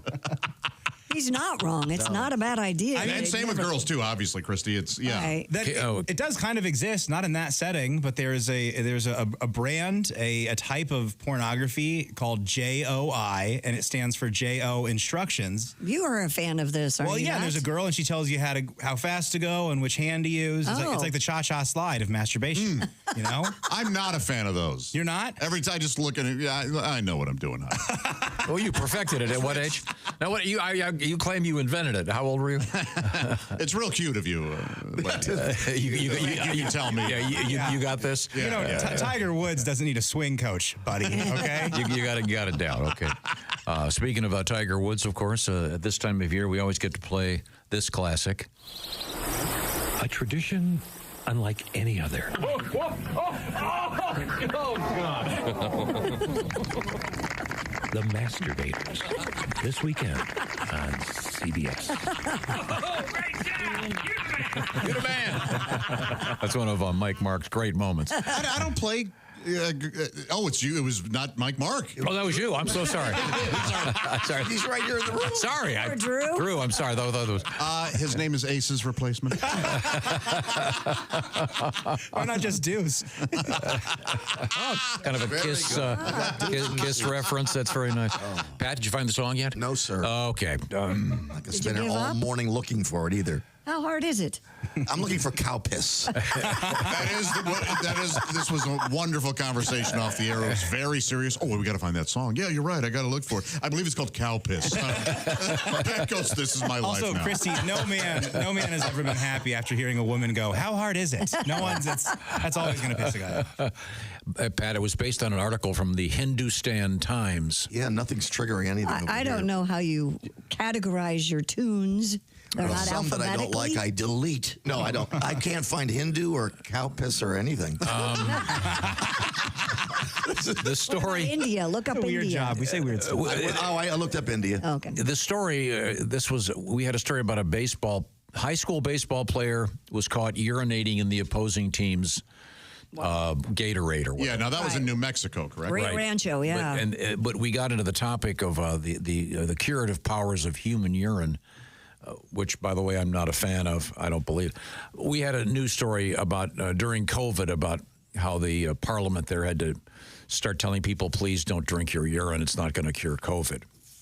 Oh, I remember that. Yeah. But we don't know whether or not those people who drank the urine got COVID. We never got to do. No, we never had a follow-up. An unbiased test. Yes. That's exactly right. A member of parliament told party workers that she was consuming cow urine daily, saying it was purifying her body and it was saving her from the COVID infection. Who did she tell? Why? How did she tell? Did she just go to a town hall meeting and she wanted to let everybody know how she was curing herself? She's a member of parliament.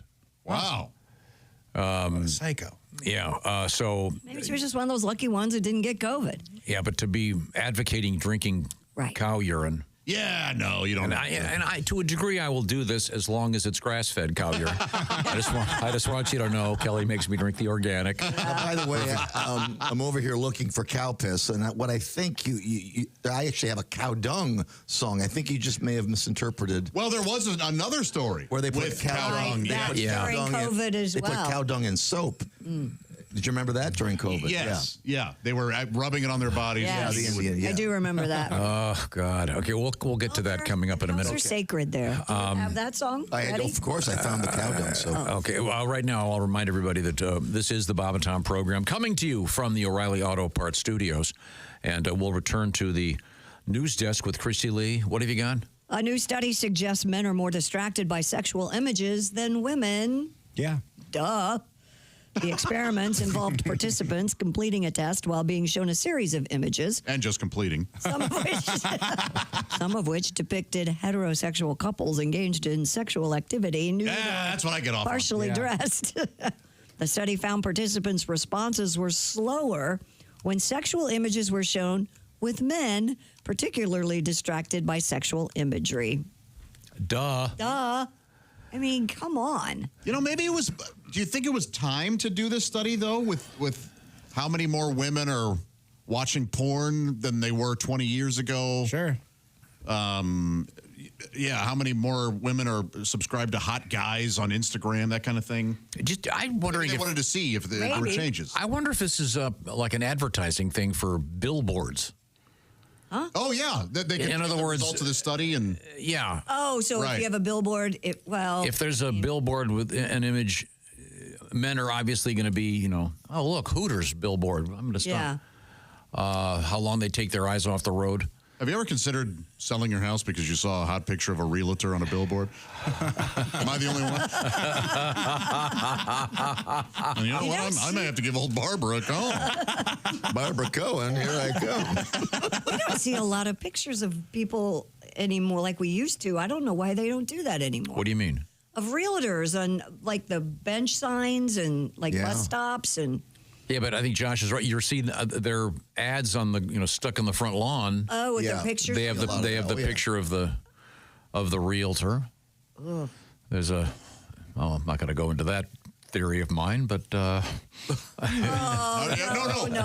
Thank you for not. Given what he does say on here, how bad is it? I don't know where this is going. I can't tell. Do you know, Josh? Okay, Pat, I found the story. Awkward Avenue. I'm sorry. I didn't. The red zone. We have this news story. Doctors in India are asking people to stop using cow dung to cure the coronavirus. And people are saying no. The people want it. This is this story goes back about 3 years. People in the state of Gujarat have been going to cow shelters to cover their bodies in feces and urine, believing the excrement might boost their immunity and help them recover from COVID-19. You won't have many friends hanging around. Dr. J.A. Jayaralal, president of the Indian Medical Association, says there's no concrete scientific evidence that cow dung or urine works to boost your immunity. It is based entirely on belief. But as Christy said, there is some social distancing that will occur. Yeah. That's right. You want to keep people 6 feet away. Yeah. Coat yourself in cow dung or any kind of dung. For the most part, you can take parrot poop. They're going to stay away. And I've never had my doctor, hey, Tom, I got your voicemail. Yeah, I want you to take 2 turds and call me in the morning. Okay, good luck. Now, Pat, do you have a little celebration of this? Yeah, I think we did this with an accent years ago. So do we do that now? No, just do it straight. What accent? Let's do it, dude. We're talking back. about India. No. I'll do it straight as me. Here we go. Put the cow dung in my soap, Buddha. Put that cow dung on a rope all the Buddha day. I want the accent so bad. so they're bathing in dung. All right. No, Pat. No, Pat, don't do it. Oh. That was Arnold Schwarzenegger. He's so bad at accents. He wasn't Don't do even racist. That was a former resident of New Delhi living in Bulgaria. In fact, do it as Arnold Schwarzenegger. I don't think I can. Wash your hair in bar, wash your hair in lap. Now you smell like crap. Put the cardong in the soup, and I'll be back. Yeah. Hey, Caliendo, you don't have to come in. Yeah. Oh, he doesn't want to come in. Are you kidding? He's heard that break. Poor Frank. Oh, God. Okay. That was silly. Right there. So they put it in the soap, huh? Wow. Yeah, boy. Ugh. Yeah. But they were using... But they think the cows and what was the thing sacred there. And what was the thing of the day they were? Who was some movie actor using snake semen? It was Jessica. Yeah, I'm sorry. Oh, it was Jessica Simpson was allegedly drinking. It's a slight. It's part of an ingredient in a mixture. In a tea that she was drinking. It's in there. The old snake semen. I use a body wash with bird poop in it. You do? Yeah, Dove. We'll see you guys next time, okay? Hey, dial it back a little. I use a cream rinse with a cream rinse with bull semen in it. Oh, really? Yeah, it's a bukkake. Oh, that's so gross. That wasn't bad though. I hate when people teach you things. You should know about that. Right? You should know about that. Your dad knows what bukkake is. That's because I've been 3 years trying to write a script for something for a line of trousers called bukkakes, and they're pre-stained. I'll finish it one day. We have time to check back in with Christy Lee. She is at the Silac Insurance News Desk. What else is happening? The statue of Molly Malone in Dublin, Ireland, will be guarded by stewards to protect her from being violated. Why would she be violated? She's just selling cockles and mussels, alive, oh. The pilot plan comes after complaints of people groping the sculpture's breasts. I was Did you tempted to do that? I don't know that I did. Is it one of the ones there's that famous Notre Dame or Harvard thing where everyone touches it so it's it changes color? That's Lincoln, isn't it? Is that so? Well, they do that in Maryland, University of Maryland. The terrapin, it's all the patina's all washed off. Is the boob now sort of more shiny? Is it polished? The bronze statue in Dublin represents a fictional female fishmonger who If I died remember correctly, suddenly she has of a fever. wheelbarrow. Yeah. According to legend, her ghost haunts the city streets. Oh, yeah. So many tourists have touched the statue's breast for good luck that the bronze, as Willie mentioned, has since become discolored, sparking calls for an end to the misogynist tradition. So tourists are supposed to go up there and grope the thing? Yeah, touch your breast for Misogynist good luck. or childish? You know what I mean? Yeah, I think it's more childish. Nobody's grabbing the boob. I hate women. They're just being stupid. Just being silly. Exactly. A week ago, I was in Florida, and there was a sign with a big mermaid, and she had a little bikini out, and I made my girlfriend take a picture of me reaching to touch the boobs. Yeah. It's fun. It's a Yes. good time. See, I think that's funnier. Guys, take a lesson from Willie there. And what I'll do, I just point and with a huge smile on my face. That's funnier than actually touching. Yeah. You're going for it. You're not. There's the statue. Yeah, and they are shiny. Yeah, she's. You can't see in this photograph. been rubbed raw. She's pushing a wheelbarrow, and she's only about a foot off the ground on a pedestal. And yeah, they've been rubbed raw. It's embarrassing. Also, not to sound like a dad in the 50s, but look at what she's wearing. Can you believe what she's wearing? Who dressed that statue up? You can't leave the house. Yeah, they are. The milk bucket. They're presenting They're well. spilling out of the top. Yeah. Yeah, they are. She's Nice present. a Hooters waitress would be embarrassed. Man, she looks sad. Yeah, not happy. Yeah, Those Irish eyes. Kind She's of a grim. fishmonger, you know? Yeah, but who made me wear this dress? That's what she's saying. I'm going to see if I can find the picture of me next to it. And I hope, because I haven't looked at it in over a decade easily. Do you remember? I hope I'm not grabbing the. You're not doing the Al Franken to a soldier? Do you remember it being that crazy rubbed off like that? No, the color? I don't. I don't. So after you left the gut like that. Yeah, that's rough. What is the one? Isn't there a Lincoln one like that where the nose? So. Is it the nose? Maybe. I think it's the log. Maybe. I think I heard a story about it. There's a dorm in Harvard. There's a statue, and everyone touches the statue, and it fades. There's the sign at Notre Dame, and everyone touches that, and it faded. That's the Blarney Stone is all faded from being kissed. Mm-hmm. Yeah. Do they wipe that down after each person? Not when I did it. Yeah, So you're getting the germs of the guy before you? Well, it's I like part to of think the that whole- the mist that sort of permeates Ireland. Really?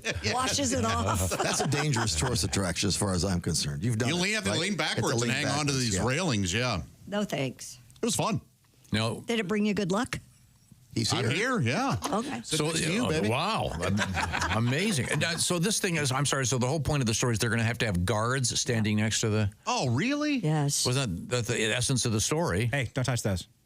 Yeah. Well, they should go to the local strip club. Those guys are good at... They sure are. Fending off Oh, yeah. would-be gropers. They have strip clubs in Ireland? They must. I don't know why I don't think that. I wouldn't know. Gosh, how many times can they play that "Shipping Up to Boston" song at the strip club in Ireland? Hey, nice potatoes, baby. Slightly different. Okay. My ex had fingerlings. You got big Idahos. Look at those things. Yeah. Coming up, we're going to be joined by comedian Frank Caliendo. And Frank on the road, and he's going to be taking with him Willie G on his birthday today. And it's going to be Al Jackson, Willie G tonight at the Louisville Comedy Club, tonight only. And then it's going to be Fort Wayne at the Summit City Wednesday evening. Thursday night it's Helium, and then Cincinnati's Funny Bone Friday and Saturday, and then Columbus coming up on Sunday night. Willie G, along with Al Jackson and Frank Caliendo. Frank's going to join us in just a few minutes. We are in the O'Reilly Auto Parts Studios, and this is the Bob and Tom Show.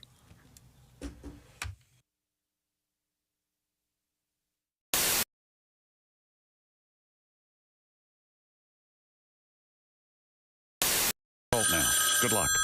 Hello, Bob and Tom Show. Hey, Bob and Tom, it's Donnie Bates. Thank God.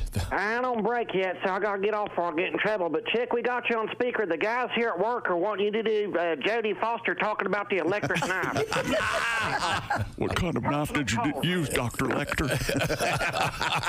Was it an electric knife, Dr. Lecter? I could hear the lambs, Dr. Lecter. This is one of your best impressions. I think this rivals your... Which one?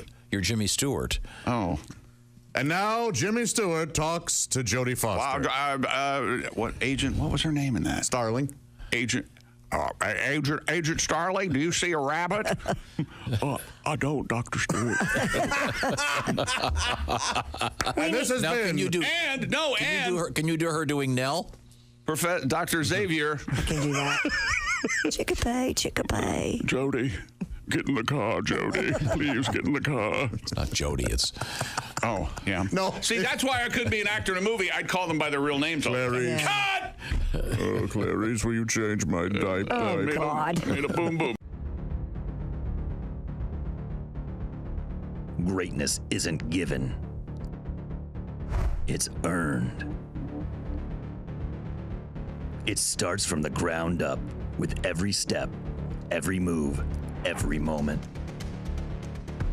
Because when the game is on the line, you need the best. The new Sport Athletic Performance insole from Orange Insoles. Stability, support, dominance. Orange Insoles, because greatness starts from the ground up, even when you're sitting down.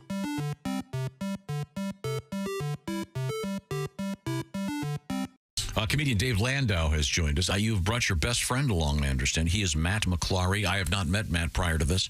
Matt, how are you, sir? Oh, I'm great. Thank you for having me. You're very welcome. Now, I'd like to clarify, because there seems to be a certain awkwardness in the air. Yeah. I think I can facilitate getting you less ill at ease, if you will. Okay. Yeah. I don't think I'm the one who needs to be put at ease. I think that's everybody else. That's precisely what I want to do.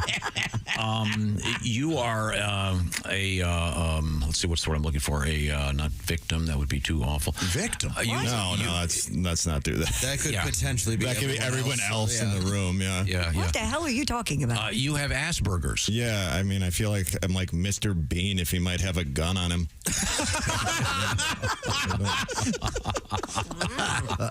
That level. The thing is, it's not actually called Asperger's anymore. In the DSM-5, it's just high-functioning autism.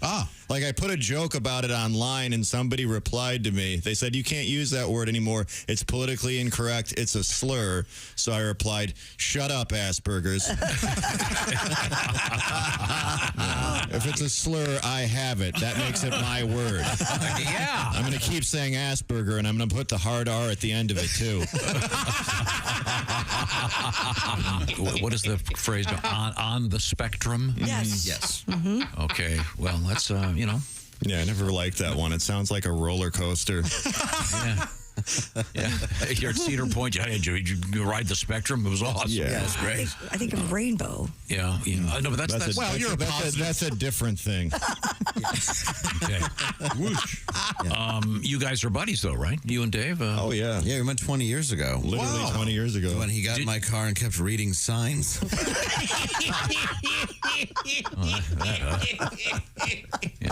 Had you been identified at that time as, did they label your particular sphere of existence? Yeah, I was. You know what? He's right. You're the one who's weird and awful. What the hell's going on over there? It's so difficult these days. Will you not do this in front of company? Please say you had been properly diagnosed. And when I was 17, until then, it was just my fault, you know?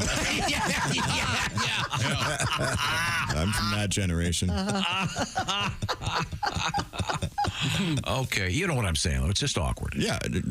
Matt, if I were to be introducing you to someone, and you wouldn't bring it up. I wouldn't. No, I wouldn't say don't be concerned about the blank stare and the weird attitude. And I would just say, hey, you figured out yourself. You're on your own. I can't figure out. This is the perfect storm. Is what this is. I can say, look, I know this guy seems like a total weirdo, but he's on the spectrum. This guy seems like he's right. You wouldn't say any of that in polite society. He's like all of us. He's doing the best that he can. Well, I'm a performer. I might be turning it up a little. There's a human being under there. And you're here.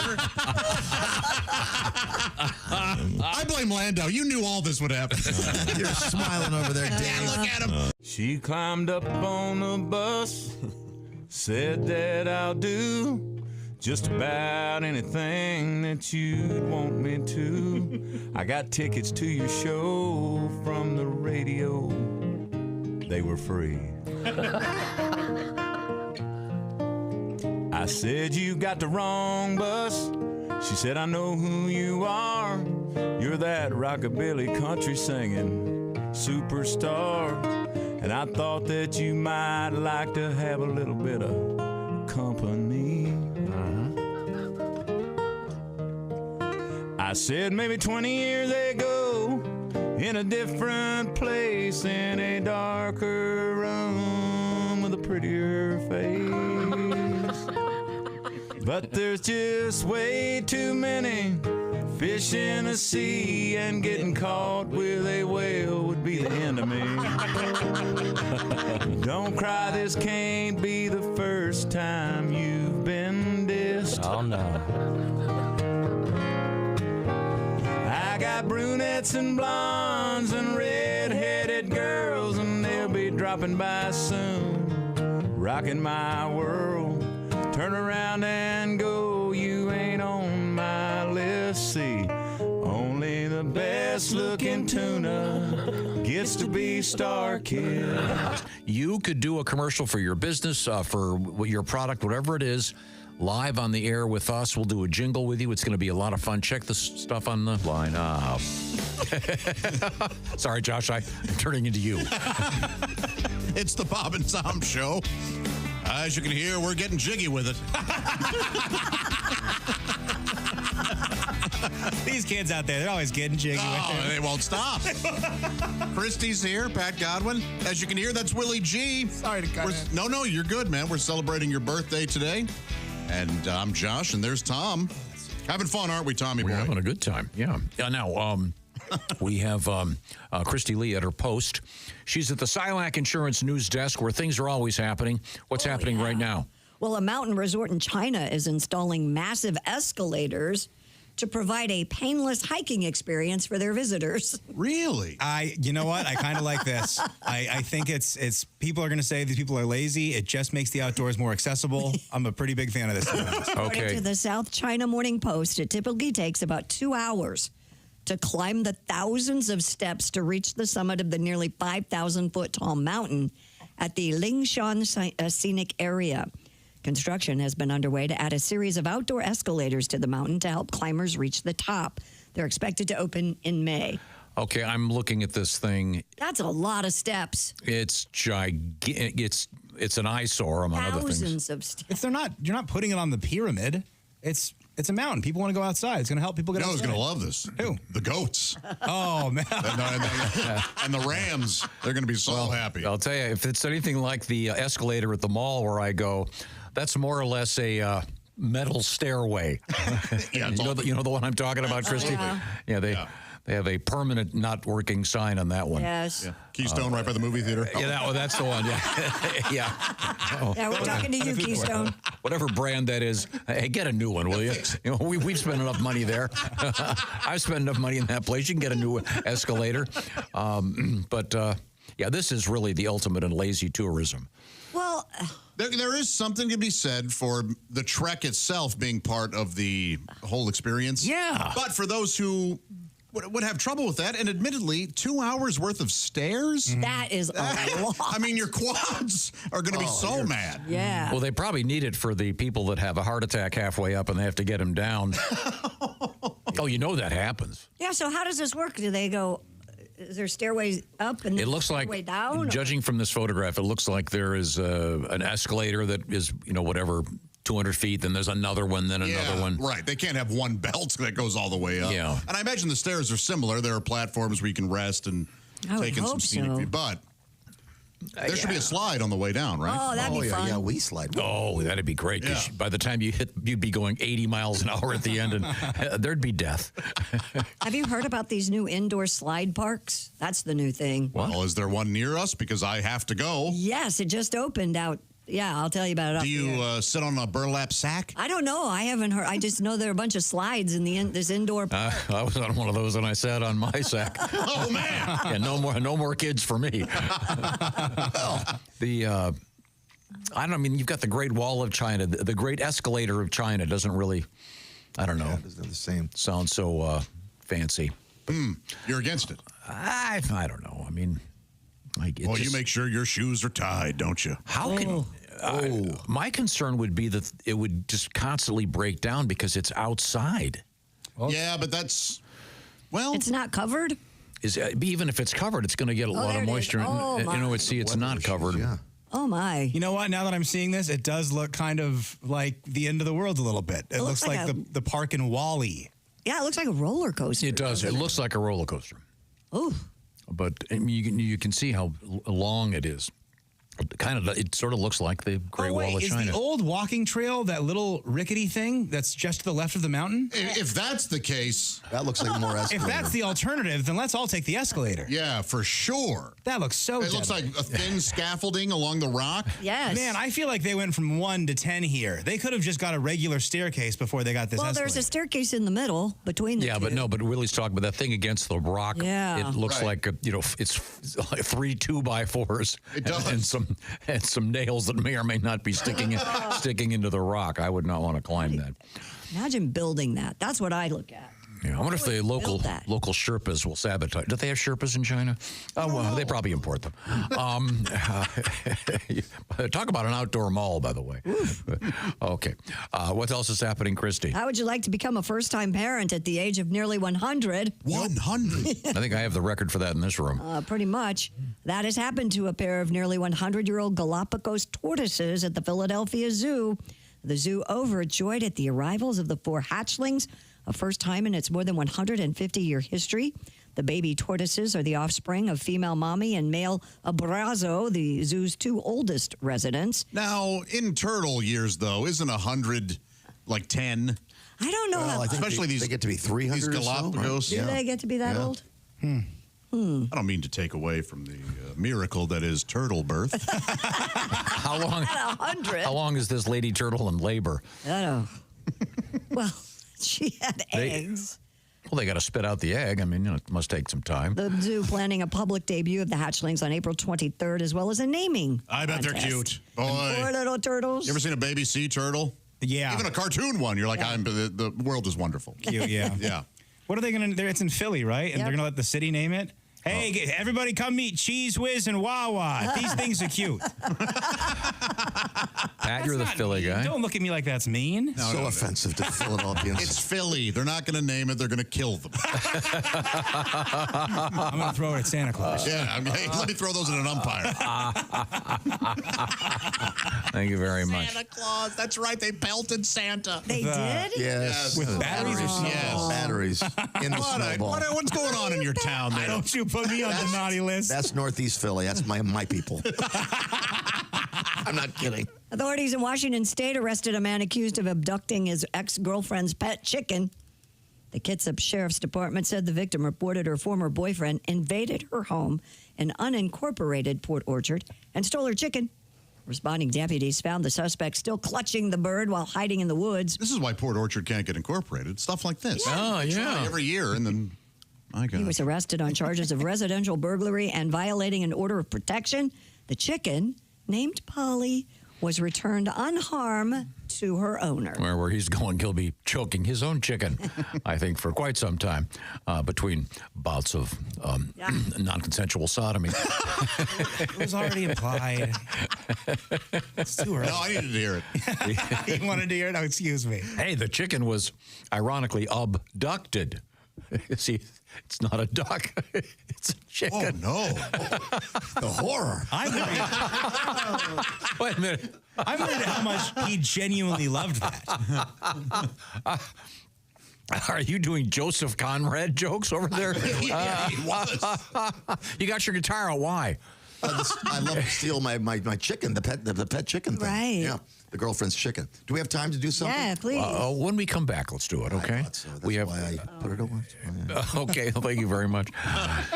Coming up, it'll be comedian Frank Caliendo, comedian Dusty Slay, and by the way, Frank, Willie G, and Al Jackson tonight, Louisville, the Louisville Comedy Club. We are in the O'Reilly Auto Parts Studios, and this is the Bob and Tom Show.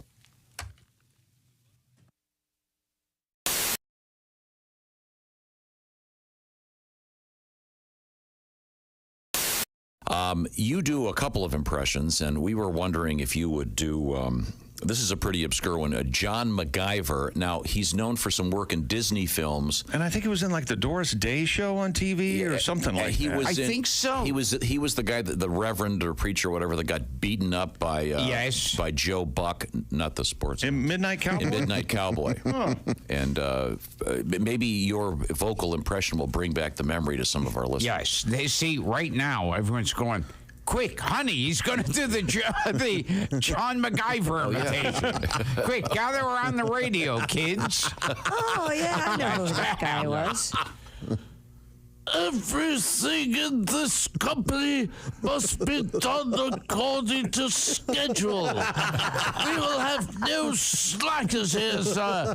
No slackers at all. This company is run like a tight ship. Ladies and gentlemen, once again, for the 5 or 6 of you that get that, amazing. You are welcome. The minute you see him, though, you know who he is. Oh, so good. John's great. Yeah, John went to Columbia. Did you know that? I did not know that. So what was the Disney film that he was? He was in. Oh my gosh, he was in Bed Knobs and Broom. Was he? Yeah, one of those, like the Apple Dumpling Gang? Something like that. He's one of those guys you see him and you just go, oh, that guy. Yeah. Yes. Well, I remember him from Breakfast at Tiffany's. He's been in a lot of. He's in the Of course, Manchurian you remember him Candidate. from Breakfast at Tiffany's. It's my favorite movie. He plays the father of the woman that Lawrence Harvey falls in love with, and Manchurian Candidate. Oh, okay. Tom, would you like me to do my impression of Mickey Rooney from Breakfast at Tiffany's? No, I would not. Oh, is that no good anymore? Okay. Yeah, probably know. Once again, Don't you have to go get your Rigoratory. Gilbert, unfortunately, that's dead on. It makes it makes the Asian character in Mr. Magoo look not quite so racist. Yeah. Oh yes, that's how. Sad. That no good, Mr. Magoo. Can we do one more obscure impression? Yes. This is a guy, Kevin McCarthy. One of my favorite. Who is, what is he most famous for? The dad in... I think Josh has it, the Body Snatchers, right? Yeah. Yeah, the original. Okay. The original Invasion of Body And the Twilight Zone movie, he played an uncle of a... Yeah, he's sort of a very generic, plain-spoken Midwestern white guy. Now, I remember when the Aristocrats came out. Oh, yeah. In one version of the Aristocrats I did, I go into full detail. Father's doing this to the daughter's doing this to the dog, and it gets more and more and more disgusting and perverted. And I threw in a line. I said, this is like a typical evening for character actor Kevin McCarthy. So at the time, a guy who worked on the Aristocrats was a friend of Kevin McCarthy, who was still alive at the time, and he was like 100. And the guy told him, he said, he says this guy does this to the wife does the blah, blah, blah. And it's a typical evening at home of character actor Kevin McCarthy, to which Kevin McCarthy goes, wow, that's offensive. and he goes, yeah, well, Gilbert Gottfried gets a little over the edge. And he goes, I'm not a character actor, I'm a star. Ladies and gentlemen, Mr. Kevin McCarthy. He was in a lot of movies. Hi, Christy Lee here. How would you like to go on vacation with me? No, seriously. Join me September 28th on a journey through the lovely landscapes of England, Scotland, and Wales with Paulette. We'll travel through the charming countryside and also experience the historic cities of London and Edinburgh. Experience the best of Britain's rolling countryside and bustling cities rich in history and culture. We'll see the iconic landmarks of London. Visit the storybook villages of Oxford, Chester, and Shakespeare's Stratford-upon-Avon. We'll behold regal jewels of Edinburgh's castle and visit the medieval walls of York.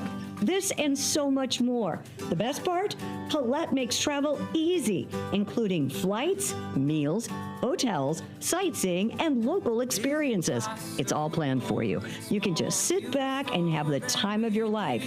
Don't miss your chance to see Britain with me. This is going to be a great group and an amazing trip. I already know we're going to have so much fun.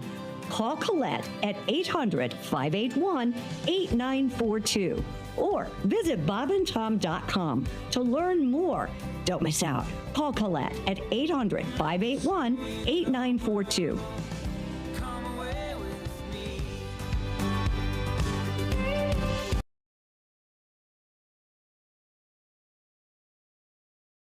Hi, man, it's Donnie Baker. Guess what? I saved up some money and bought this new badass spy camera. I swear to God I did. Check this thing out. Man, they got so much stuff in here. This is badass. I swear to God it is. You wouldn't think a radio station have so many pictures. Ah, look. It's Bob and Tom. Man, something about that don't look right. Let's see if we can make it better. One down. Perfect. Hey, Christy. Hey, what are you doing here, Donnie? You're not allowed back here. No, it's Homeland Security. I'm supposed to come back here and check you for humps today. You're not going to get your hands on me. Okay, if you don't like this one, how about let me use this one? You know, the touch of a wolf is a healing touch. No. Better yet, how about fur on fur?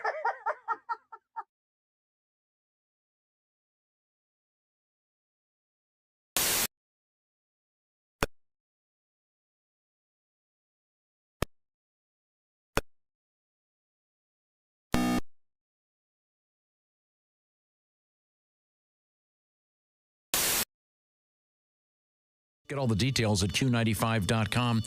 You could be, Josh could even sing your jingle. I forgot the words. Welcome back to the Bob and Tom Show. There's Christy Lee at the Silac Insurance Company news desk. Hi. Pat Godwin's across the way. Already regaled us 2 or 3 times this morning with some wonderful tunes. You're working overtime today, Pat. What a day I'm having. Willie G is... And now the star is here. Yes. The star he's referring to, of course, is Mr. Frank Caliendo. Yes. A real handsome gentleman. Indeed. the handsome quotient of the room just got better. That's right. Tom's job. Tom's looking around going, wait a second. That sounds familiar. Wait, is that you doing my voice? I know I wasn't really doing your voice, but I don't know why it was me. Why I turned you into this East Coaster all of a sudden. What's going on here? Hey, Frankie C's here with Willie G. They're both in the room. I'm Tom Griswold. Welcome to the Bob and Tom Show. Everybody, that was Tony Soprano. We didn't know that was going to be here. Come on. What's it all about? Oh, Frank said his coffee this morning. There's Willie G. The OriginSouls.com sports I think desk. Frankie got an Adderall prescription, baby. I'm Josh Arnold at the I Hate Steven Singer sidekick chair. We're all happily nested here in the O'Reilly Auto Parts studio. Now, when you said that, I'm trying to think about how your brain was. You were all happily, and then there was like a very short pause. Yes. Then you were trying to decide, what am I going to say next? Yeah. Don't you often do You come up with nested, which is very good. Thank you, yeah. Because I often then I stumble. I get, no, you're better. I have half an idea, then I just collapse. That's Tom. We're all happily... there's Frank Caliendo. Be funny, Frank. I'm out of time. Happy birthday, Willie G. Hey, thanks. Right over there. Man, let's do the voices singing happy birthday to Willie G. Happy birthday to you. Adam Sandler, happy birthday to you. Mark Ruffalo, happy birthday, dear Willie. Al Pacino, happy birthday to you. All right. Robert De Niro, and many more. I'm going to pull up a list of actors, and the whole drive, you have to do every single actor on that list. How did some of Willie's celebrity heroes? P. Diddy. I feel like I'm not supposed to be he's not supposed to be a certain distance with it. Yeah. Like, Willie, are you out of your 20s now? Oh, I'm 32, big guy. I'm all the way out. I swear, You look oh so my young. gosh, what? Yeah. I know, Where did right? the time go? All that hair. All that hair. I'm going to lie about it, I think. I want to be like, yeah, I'm 26, like how ladies do. Get away with Well, it. Pat did it for years. I'm still doing it. No, it's way better I to am tell the truth. 94 years old. Because people are going to, you say I'm 32, people are oh my gosh, I thought you were 28. If you say you're 26, people are going to go, oh. Yeah, man. see, I always subscribe to that. That's a hard 26. I was in Vegas, and I was doing it, and I go, yeah, how old do you think I am? It was this like 22-year-old little kid playing blackjack, where he goes, oh, I don't know, mister, probably 45. Right. And I go, what the hell? I'm never playing that game ever again. Yeah, but see, if you tell people you're 40, or if you say, yeah, I'm 40, they go, wow, you look really great for 40. No, I'm fine. 32 is cool. Same number as Edrin James. I'm going to start edging, baby. Let's do this. There we go. Now, Frank Caliendo is with us, doing some great voices already. And Frank, Willie G, and Al Jackson are on the road. It's going to be Louisville, the Louisville Comedy Club tonight. Then they're going to head up to Fort Wayne for the Summit City Club. And then it's Helium here, and then Cincinnati's Funny Bone Friday and Saturday, then Columbus on Sunday. Going great. Looking forward to it. Looking forward to everything except for the drive with Willie. By the way, Willie has been great. Like I told you this a while ago. When I have people open for me, part of the deal is you get to drive me around and get ordered around and stuff. No, but you do drive around a bunch. But today, the whole plan, I think the plan the whole time was Willie was going to pick me up and bring me to the station. I think for 2 weeks, I thought that's what it was. And then yesterday, I texted him, you're grabbing me for the show tomorrow? Oh, no, I've got to be there earlier and at a better part of the show than you're on. So I was like, wait, what? You're not coming to get me? So, but I had a backup plan because it's Willie. But No, it's fine. I did what I always go. I go, Frank, do you know who my dad is? And then I just took care of everything.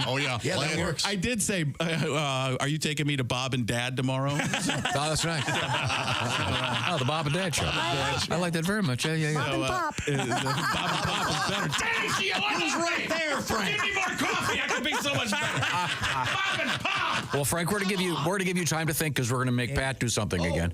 Now, Christy had a news story about some guy kidnapping. Yeah, a man accused of abducting his ex-girlfriend's pet chicken named Polly. I'd like to know more about these people. Have you not ever had a revengeful gal? But Boy, revengeful gal. My goodness, there's never been an accidental statement that went so well.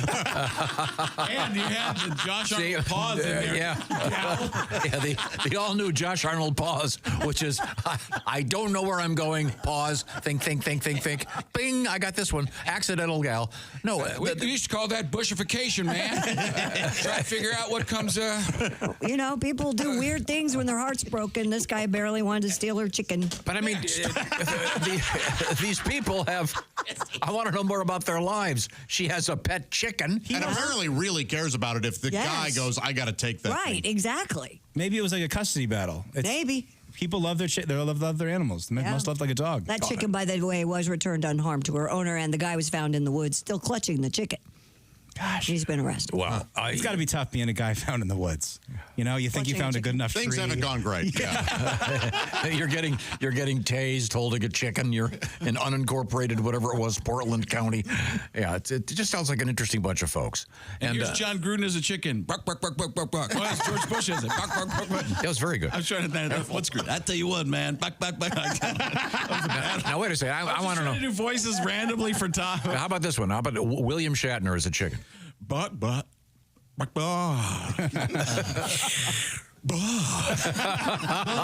took me a second, but I got to the Colonel Kirk. Oh, thank you very much, Captain Spock. Sulu.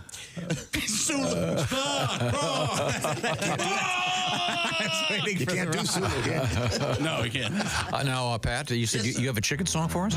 It's for you, really. Oh, really? Okay. It's a little feet tribute. You're going to love this. Oh, the guy boy. that stole his girlfriend's chicken. Yeah. I've seen the bright lights of a courtroom and now the darkness of a cell. I fought with my lady after she gave me so much hell. Oh, she gave me a tongue lashing. She loves her chicken more than me. Well, I broke down her back door, gonna make some fricassee. Oh, my girlfriend loves that frickin' chicken. Put me for a loop. Cops are trying to find me, so I just flew the coop. I kidnapped her pet chicken, and now I'm on the lam. They caught me in the kitchen with a frying pan. Yeah, all right. Chicken for Tommy G. A tribute to the great Little Feet. Can I be honest for a second? Yes, sir. I didn't think that song was going to be great at the end, and then at the end, I was like, "This is tremendous." Thank you very much. Like at the beginning, I was like, "I don't know if I'm buying it." Just bought 100%. I wasn't buying it in the beginning either. Yeah, no, You gotta suck them in. No, I knew where I was going. When you fricassee something, what does it mean? I have no idea. Chicken You hear it all the time, but I don't know how to fricassee. Don't know. Let me look it up. I think it's lemon, lime, and some capers. Oh, is that right? Lemon lime. Are you just a great liar? Is that what that is? It's a stew made with pieces of meat that have been browned in butter and served in a sauce flavored with cooking stock. So I had no idea. Okay. fricassee. You're right, though. It's one of those things. I think it's because it's such a funny word. It is funny, yeah. I have no idea. Fricassee. Looks good. Now I'm hungry. No, I'm getting hungry now. Thank you very much. Fricassee. Frank Caliendo's here with us. Frank, everything go great at home? Yeah, wonderful. Mother-in-law's still there. It's great. Good. Yeah, really good. So I'm still on the road. Hey, I tell you, no respect at all. You know, Is that right? what a crowd. You guys are great. Now, does your mother-in-law enjoy the Frank Caliendo voices? I don't know. Does she ask for can you do John Barrymore? So does she have the same frame of reference as you? Yes. In other words, yes. Do Dick Cavett again, sweetheart. The Cavett. We need a little more Spiro Agnew in the house. That Jack Parr killed me. No, I don't know. I don't think nobody around the house really wants me to do voices. I don't think there's any of that at all. Your kids do any voices? Both kids do a John Gruden. I remember Juliet does the funniest one because just to see at the time she was like a 13-year-old little girl. I tell you what, man, that's pretty good. We're just all doing the Gruden family. It's tremendous. Everybody opening up boxes inside a box. It doesn't get any better than that. Little spider 2 white banana cream pie for breakfast. I'll tell you what, we fricasseed it, man. You ever fricassee? So anybody know what fricassee is? I wonder what that kind of stuff is. I remember our Woody Woodpecker. Remember Woody Woodpecker? Oh, sure. They used to have pressure cooked gator and sassafras tea. Sassafras. I was thinking it was fricassee. It turns out I had 3 words confused in my head. Sassafras and fricassee, you could put them together, man. In Mississippi, that's a lot of syllables and not really making a lot of sense right now. You're right, Mr. Gruden. Yeah, don't email anything, John. You did a great job. I heard that time where you got to the end of the sentence, you couldn't think of that last word. We were rooting for you to get it. I take my time. Man. That's pretty good. I'm careful. Rob Schneider's like, you can do it. I do a Rob Schneider, man. John Gruden doing a Rob Schneider. Wow. I did. That's Inception, man. That's Leonardo DiCaprio when you got John Gruden. All right. Okay, thank you. Back to you guys. John Gruden, currently unemployed, but perhaps about to re-enter the NFL. Well, that'll be interesting. But right now, we have to talk to Josh Arnold over there. This is one of my favorite things.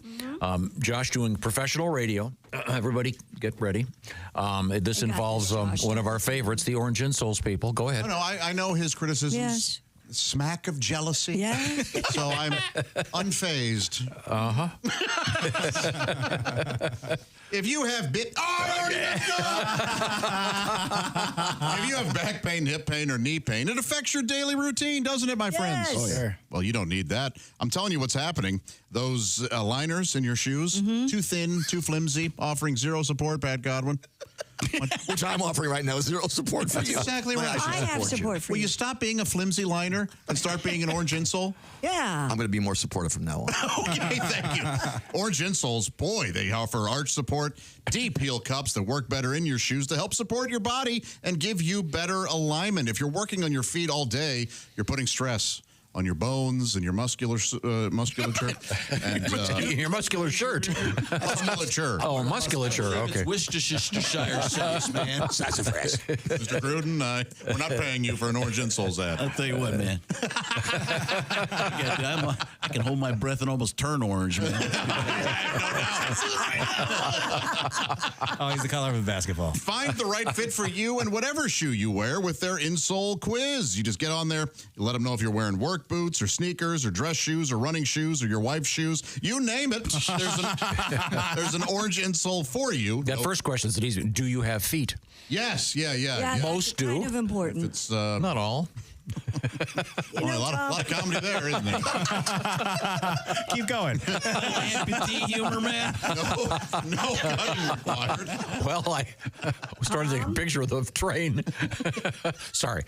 Back to you.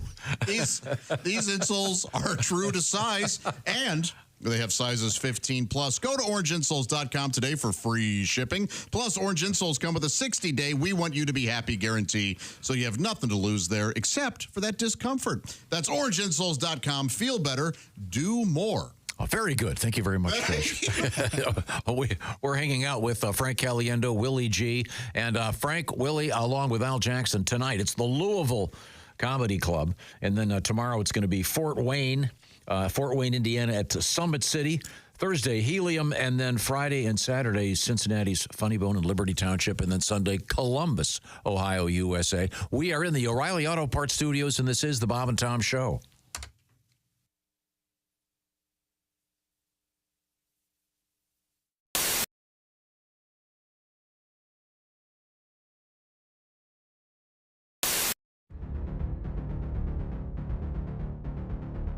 Greatness isn't given.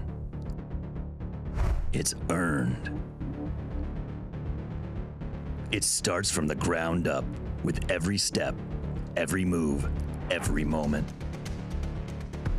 Because when the game is on the line, you need the best. The new Sport Athletic Performance insole from Orange Insoles. Stability, support, dominance. Orange Insoles, because greatness starts from the ground up, even when you're sitting down.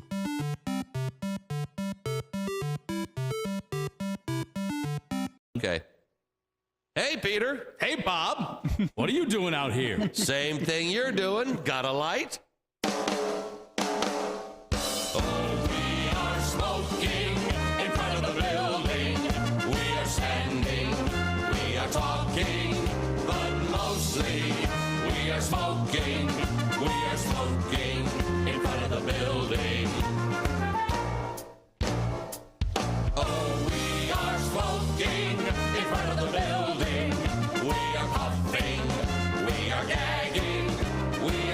be because we're smoking.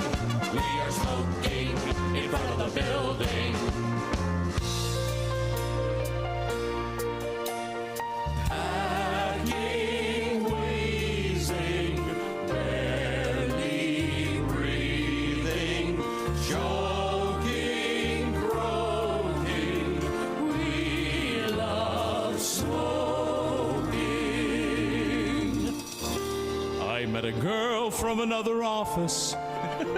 She's a smoker, just like me. Now we're dating, and we're smoking. We're smoking in front of the building. We are smoking in front of the building, and we smell like we've been camping. It could be raining, it could be snowing, but we're smoking in front of the building.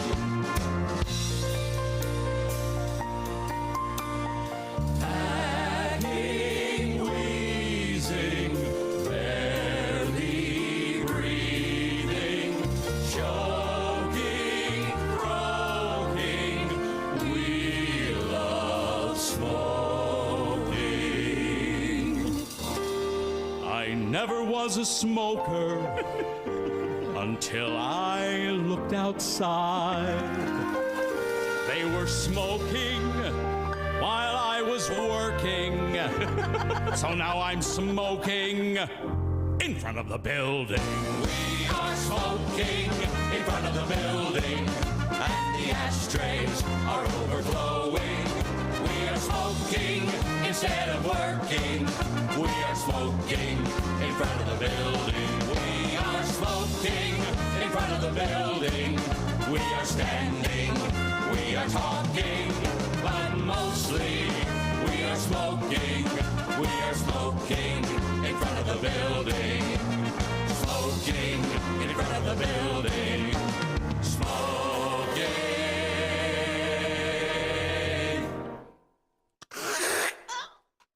Oh, God. In front of the building. Beautifully done. Where was the end? Screw it. Bravo. I do like porn, but I'm going to ask you guys a favor. We get a lot of emails sent to the show. You can stop sending me porn clips, okay? Thanks, but no thanks. I appreciate it, but I'll be honest, I want to find my own porn, okay? T-Rex doesn't want to be fed. T-Rex wants to hunt. That's...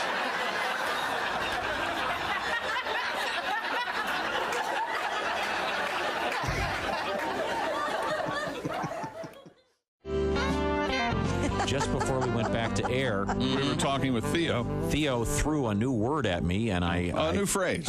I'm not aware of this. There is something out there called the Lucky Pierre, which, well, Theo, you didn't really give me much information, but go ahead, flesh this out for me, literally. It's something that I've heard that the kids are doing. It's the kids would be you. Yeah, you're a kid, huh? Yeah, well, in this story, I'm not the kid in this one. It's if there's a threesome going on, which I enjoy. Who doesn't? Who doesn't? Now, threesome. So threesome would be, say, you and two ladies. Two ladies. Yeah, me and two ladies. Yeah. However, if it's three fellas, then I've heard the term. What? Yeah, there's a thing. It's they used to call it the train back in the 70s, but three guys. If it's three guys and no ladies, and they call the guy in the middle the Lucky Pierre. Do they now? I don't see that all. Being all that lucky. The or the manata. That's what I've heard called as well. There you go. Oh, man. The manata. I love it.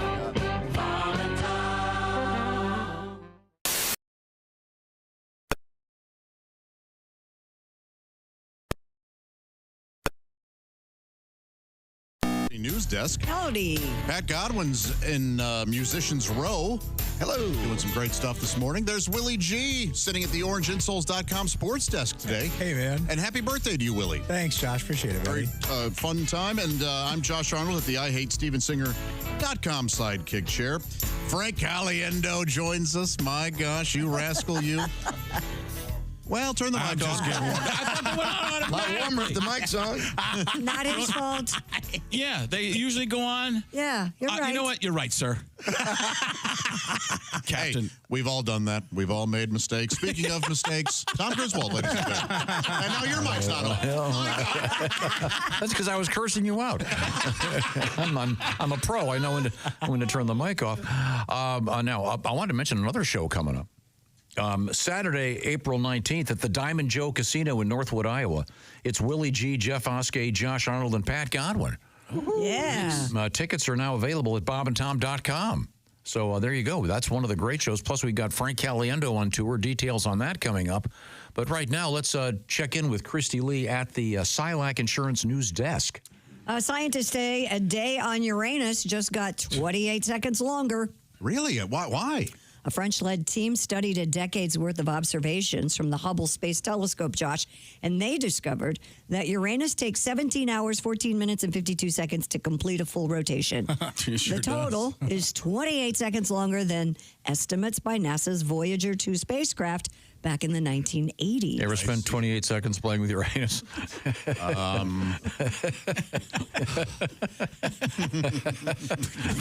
little laugh. What's wrong with you? Oh, because I know. Because the other day, Josh, out of nowhere, started out, hey, it's full of nerves and it's a pleasure center of. It's just a bundle of nerves back there. Don't ignore it. You know how like we'll tell him about stuff. I told him about Wordle. Yeah. He had no idea. Then 6 months later, he walks in. Right. That's all I you guys texted got to him. try out this Wordle thing. Yeah. How great would it be if in 2 months he goes, Kelly started playing with me back there. Yeah, you know You what? guys got to check this out. Some mild pressure really does change things. I gave her 4 manicures. I want to clean. He would never. Now, by the way, how do you? I want to know, how do you get a grant to get a team of people to check out the time of the orbit of Uranus? That's got to cost some cash. And does anybody care? Well, the scientists care. Okay. All right. Yeah. It's in the journal Nature Astronomy. I'm sure there are astronomers out there everywhere going, wow, that's cool. Do they have If scientists only did stuff that people wanted, we just have a million more energy drink flavors. It's fine. They can do this work. It's okay. It's good. Okay. Can you do that song again, Pat? Sunshine on Uranus makes me happy. Makes me happy. I don't recall ever singing that. Oh, that's John Denver classic. Okay. Commuters in Washington, D.C. witnessed an odd sight after a giant inflatable balloon created to look like the planet Mars rolled away from the Kennedy Center Plaza. The 30-foot-tall inflatable became untethered from the plaza and rolled onto a highway. Mars was retrieved from the highway and returned to its spot at the Kennedy Center. The balloon is part of the Kennedy Center Celestial Bodies Earth, Moon, Mars exhibit, which allows visitors to wander the grounds and examine inflatable models of, guess, the Earth, the Moon, and Mars. Have you seen? Really? Did you see this thing? No. It looks just like. There it is. It looks just like the at the end of the movie, Everything You Ever Wanted to Know About Sex But Were Afraid to That Ask. big boob thing? You're absolutely right. The Woody Allen movie where the giant boob escapes. Yes. That's exactly what it looks like. Although red. slightly sunburned. That movie still has its moments. Absolutely. Yeah. But Now, had you read that book? Because that was a popular book that came out. That book was hugely popular, and it was kind of short questions and answers. Right. And everybody had it lying around the house.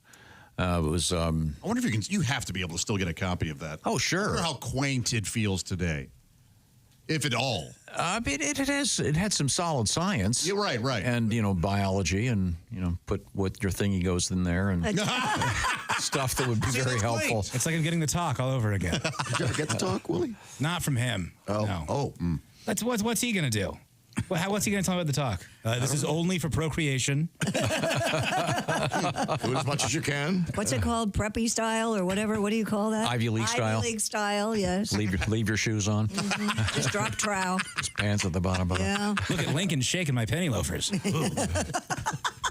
We have in the studio comedian Frank Caliendo. It's always a pleasure to see you, Frank. Veteran stand-up comedian. A man who's done many bits of television. Have you ever been in a movie? Yeah, I did. I'm trying to think if I've done more than one movie. I've been cut from a couple movies. I did a movie. What was that called? The Comebacks. Is that what I was in? Oh, sure. The football deal. The with football movie. I was an announcer. David Koechner movie. Right. And it was like an airplane police squad Naked Gun kind of movie with football. And I was the announcer. And the big game starts up. I was only there for I don't know, 2 hours, but they used me for the commercials and stuff like that. It was Al Michaels and John Madden calling the game. Unbelievable what we're seeing here. Yeah, you look at, you see what's happening on and then they cut. It's me just doing all the voices of the announcers for the game. So it was that's a good gag. It was a great gag. Yeah, and it worked. It worked really well for the commercials. Nobody apparently. It was decent for the commercials, but not great to draw people into the theaters. Am I correct in saying, isn't there a new, is it Police Squad they're bringing back? Naked Gun, yeah. With Naked Gun, okay. Liam Neeson, yes. Don't call me Shirley. Oh, that'll be great. Hopefully, yes, yeah. He's a great choice. He is so serious, and I've been thinking about that because it's an element of him just taking those, what would you call it? Such obvious things, but the have you ever seen a grown man naked? Do you like movies with gladiators? Yeah, those types of, those lines. He's funny in Ted, the movie Ted. He's real funny. Well, the first time I saw it was Life's Too Short. Oh yeah, where he does the bit with the little person from Willow. Yeah, Warwick Davis. Davis, real good. And he's got to do. I'd like to do some comedy. right. Improvisation, stand up. Here's a list of things. And he's like, oh, you've brought a list. I'm good at making lists. Yeah, he's funny. There's a terrific book about the making of the movie Airplane. Okay. And about how they had to tell these guys, no, we want you to be serious. They didn't want them to be, we're handling the comedy here. You guys be really serious.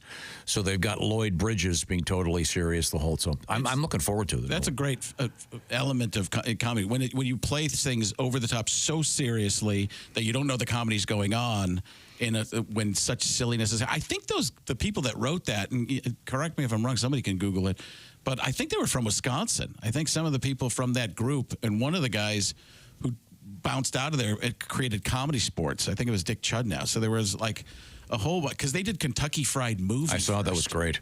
Yeah, they did the theater first, Kentucky Fried Theater. Oh, right. Yeah. And they made Kentucky Fried Movie. Right. And it was all about that, just the ridiculous. Top Secret was, I think it was done by somebody different, but very similar. No, it is the Zucker brothers. Oh, is that Zucker's? Yep. Oh, yeah, Zucker. It was Val Kilmer's debut. Yeah. Oh, man, they're such great stuff. Well, we're hanging out with Frank Caliendo. If you're just joining us, we are in the O'Reilly Auto Parts Studios. This is the Bob and Tom Show, and Christy Lee is at the Silac Insurance News Desk. Have we missed anything? The newest trend in wedding planning is to hire so-called wedding content creators who capture your big day for social media. I mean, this makes sense, doesn't it? Yeah, I'm surprised it took this long. Web Society, a wedding planning hub, features the following pitch. Wedding content creators are revolutionizing how couples document their big day. Working alongside traditional photographers and videographers, these professionals focus on capturing real-time, social media-ready content. Think candid moments, behind-the-scenes snippets, and trendy reels, all tailored to tell your wedding story in an authentic and shareable way. Also think another 10 grand. Yeah. An added bonus, wedding content creators have a very quick turnaround time, often within 24 hours of your wedding. Okay, they get the honeymoon on your OnlyFans page. Yeah. Is that the way this is going to work? You can make some money back. Yeah. Boy, God. Weddings are ridiculous. Why? I mean, you really are spending an insane amount of money. Oh, it's just so stupid. It's for the women. Women don't like a nice down payment on a house. Yeah, not as much as a wedding, apparently. Why is that? What's the deal with that? I was not that girl, even though I've had 4. I was not that girl. No, you're not that Sounds girl. like you might be. No, your last one was pretty low key, right? Yeah. Very low key. Nobody was there. Nobody, just the family. Well, people learn. I think they'd learn. Yeah, after 3, you go, hey. Was it reflected in the gifts? Yeah, we didn't get any. It's pretty cool. We didn't need wedding gifts. Yeah, your friend's going to by now. She's probably got a toaster, if not 3. If not 3 of them. 3. Okay. No, don't you think it's, I mean, very few men really. Did you have any input? No, it's. I mean, Frank, don't you always like having that excuse you can't when you get an invitation to a wedding going, oh, geez, I can't go. I've got a game I got to watch. Best part of being a stand-up comedian is you work on weekends. Yeah. You can always get out of the wedding, unless you're Willie, who's bailing on us later in the tour. But I got a bachelor party. That's not even a wedding. I'm going It's to a shave my mustache. It's a bachelor party. But I offered to go. You're too good a friend. All your friends are getting married, so you're in everyone's wedding. Everyone's getting married. I have no money anymore. You're at that age. It's the worst. I'm buying so many rice cookers. It's crazy. Is that your go-to gift? Yeah, it's usually the cheapest thing on there. $40, $50 rice cooker. Are they always destination weddings? No. I mean, they've been destination for me because I don't live in the same town as these folks. But yeah, I got to go to Louisville. I got to go to, Carmel. Yeah, I got to go around. Yeah, there's nothing worse than a destination wedding, I think. You got to spend a lot of money, go there. It's usually reflected in the gift, I think. Well, the old thing is if you have to go, if it's destination for you, you don't have to give a gift. Is that it? Yeah, but I still like to give gifts. That's I think the they're rule. playing on the guilt there. I think they still want the gift. Yeah, I think it's still nice. I think a lot of times the guy would understand and the lady might not, because my wife would not. Oh, there's no gift. That'd be a big talk. And what's the rule? You 10 years to give a gift, right? You have 10 years. Really? 10. I think it was one. One? Oh, Yeah. sorry. Chris, I guess that's a good thing if you want to see if it takes. Have you been married 2 years? How long have you been married? It'll be 2 years in May. All right. I'm a year late on your gift. That's okay. Do you like a Red Lobster gift card? The one I gave you for Christmas. A Kentucky woman received mail from her lifelong friend on her birthday. Speaking of birthdays, Willie, and opened it to find a familiar card. It's the same birthday card the women have been sending back and forth to one another for 81 years. Oh, yes. We've talked about these nice ladies before. Wow. I guess we're going to talk about them every year until one of them kicks. Oh. Well, I'm just saying. Yeah, we'll read it until we won't. And then we'll be sad. Yeah, Pat DeReamer, who turned. By the way, that was Godwin's nickname. I knew Pat you were. DeReamer? I knew you were going to. And when he was in jail. I heard. I went. There we go. Pat DeReamer. Hey, look, it's prison love. She turned 95 on Tuesday and said the tradition began on her 14th birthday in Indianapolis when her friend Mary Wheaton gave her a birthday card. You'd rather be Pat DeReamer than Pat DeReamed. Yes. Yeah, it depends, Josh. I thought you said you liked all the nerves back there. I like, again, mild pressure, no entry. You don't care about these people. You just wanted to make fun of her name. Let's face it. That's hilarious. You don't care about these people. I'm starting to think that we don't read this news You don't care sincerely. about the lip You don't care about these wonderful old women. You're just wanting to make fun of her name. Okay, You well. should be embarrassed. Okay. With the money these cheapskates save on getting a new car, they can go have a lunch at the LS Airs tea room. Are they handing it to each other, sending it across? Could you imagine get lost in the mail? How awful that would be after 81 years? Well, Pat and Mary, I hope you had a wonderful birthday, and I hope you have a wonderful time, and I hope you get to send it another 80 years. That'd be madness. That doesn't sound sincere. Completely unnatural way to live. It'd be really scary if they did. Just dust and bones. Yeah, my God. Well, I'm 180. Yeah, boys. You don't look a day over 130. Everything hurts. I just had to go to my great-great-great-grandchild's funeral. Wiping is a nightmare. Yeah. I got up to a machine. Look at me. I long for the sweet release of death. All my friends are dead. But I've got the card. Thank you very much. Right now, perhaps a nice shot of whiskey would make you feel better. Yes. Field of Dreams whiskey. It's out there, and it's from our friend Drew Storen. And what it's all about is the whiskey is made from the actual corn from the Field of Dreams from the movie. And it's an exclusive arrangement they've made with that field in Iowa. And their new batch is out. Once again, it's crafted using the corn from the most famous cornfield in the world, I would think, the Field of Dreams field. And it's designed to honor the world of baseball. Each bottle made is dedicated to one player in the history of baseball. So what you do is you go online, you go to drinkfieldofdreams.com/Tom. You might even find it at a retail place that sells liquor near you. Once again, it's drinkfieldofdreams.com/Tom. And help celebrate. This will make a great Mother's Day gift or Father's Day gift for the bourbon lover. And It's, like I said, available in many stores. Also, you can have it shipped to your place, depending on where you live. And I must read this disclaimer. Shipping not available in Alabama, Alaska, Arkansas, Delaware, Idaho, Kentucky, Michigan, Mississippi, South Dakota, Tennessee, Utah, and Vermont. And, of course, you must be 21 or older. And we ask you to please drink responsibly. Field of Dreams Whiskey. The new batch is out and available right now. And like I said, what a great Father's Day gift or Mother's Day gift. Get it while there's still time and while it lasts. drinkfieldofdreams.com/Tom. Coming up, we have a very special treat, and we're also going to speak with comedians Frank Caliendo and Dusty Slay. And I'll remind you, Frank, tonight, one night only, Louisville, the Louisville Comedy Club with Al Jackson and Willie G on his birthday. We are in the O'Reilly Auto Parts Studios, and this is the Bob and Tom Show.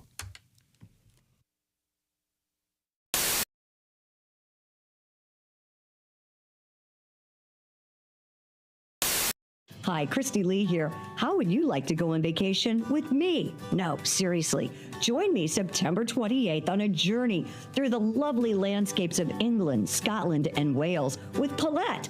We'll travel through the charming countryside and also experience the historic cities of London and Edinburgh. Experience the best of Britain's rolling countryside and bustling cities rich in history and culture.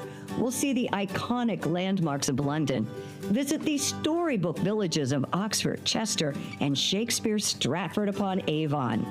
We'll behold regal jewels of Edinburgh's castle and visit the medieval walls of York. This and so much more. The best part? Paulette makes travel easy, including flights, meals, hotels, sightseeing, and local experiences. It's all planned for you. You can just sit back and have the time of your life. Don't miss your chance to see Britain with me. This is going to be a great group and an amazing trip. I already know we're going to have so much fun. Call Colette at 800-581-8942 or visit bobandtom.com to learn more. Don't miss out. Call Colette at 800-581-8942.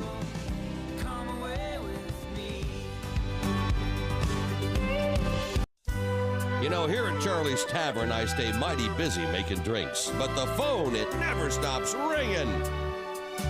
I love tending bar. This job is really great. My customers are thirsty and I hate to make them wait. But it always seems the phone rings as I start to pour a beer. It's some fella asking me to page his friends he says are here. Okay, buddy, you hold the phone and I'll check to see if they're here. Is Seymour Butts around? Have you seen Dick Peter? Are you Jack Hinoff? Is anyone Sharon Peter? Have you seen a Harry Beaver or you a Peter Stroker? And it seems like almost every night I'm paging Richard Smoker. Paging Richard Smoker. Paging Richard Smoker. Yeah, his name is Richard, but they call him Big Dick. I'm looking for a big dick smoker. Have you seen a Mr. Bader? No, but you can check back later.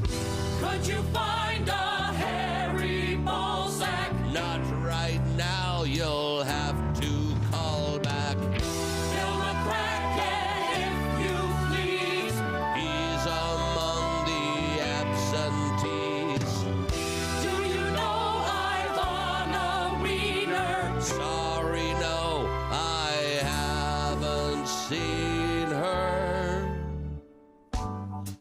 Phone rings. There it is. You know, this worked yesterday in rehearsal. I had. Does anybody hear the phone ringing? I hear it. My headphones. You heard a phone Oh, ring? you hear? Did you hear the ring phone in ring? your headphones? Wait a minute, ring it again. Did I answer it or not?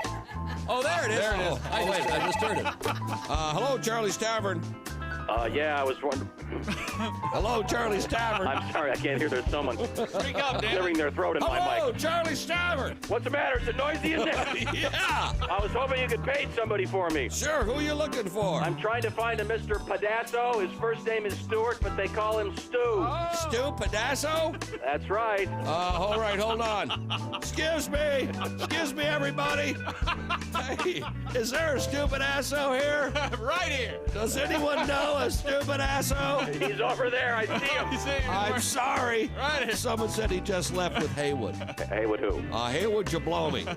No, but buy me dinner and drinks, and we'll talk. Wow, that'd be a wild, that'd be a wacky twist, wouldn't it? Hey, Bob and Tom are doing it. There's the phone. The phone's ringing. The phone's ringing. Hello, Charlie's Tavern. Yeah, hi. Could you page someone for me, please? Sure. Who are you looking for? I'm looking for a Miss Fingerdo. What, do you want to kill her? First name Wilma. Wilma Fingerdo. Sorry, somebody says he's in the back room with Willie. Willie who? Willie Fisterbottom. Ooh, that's gotta hurt, baby. Whoa. What ethnicity was that supposed to be? What the hell was that? I have no idea. Okay.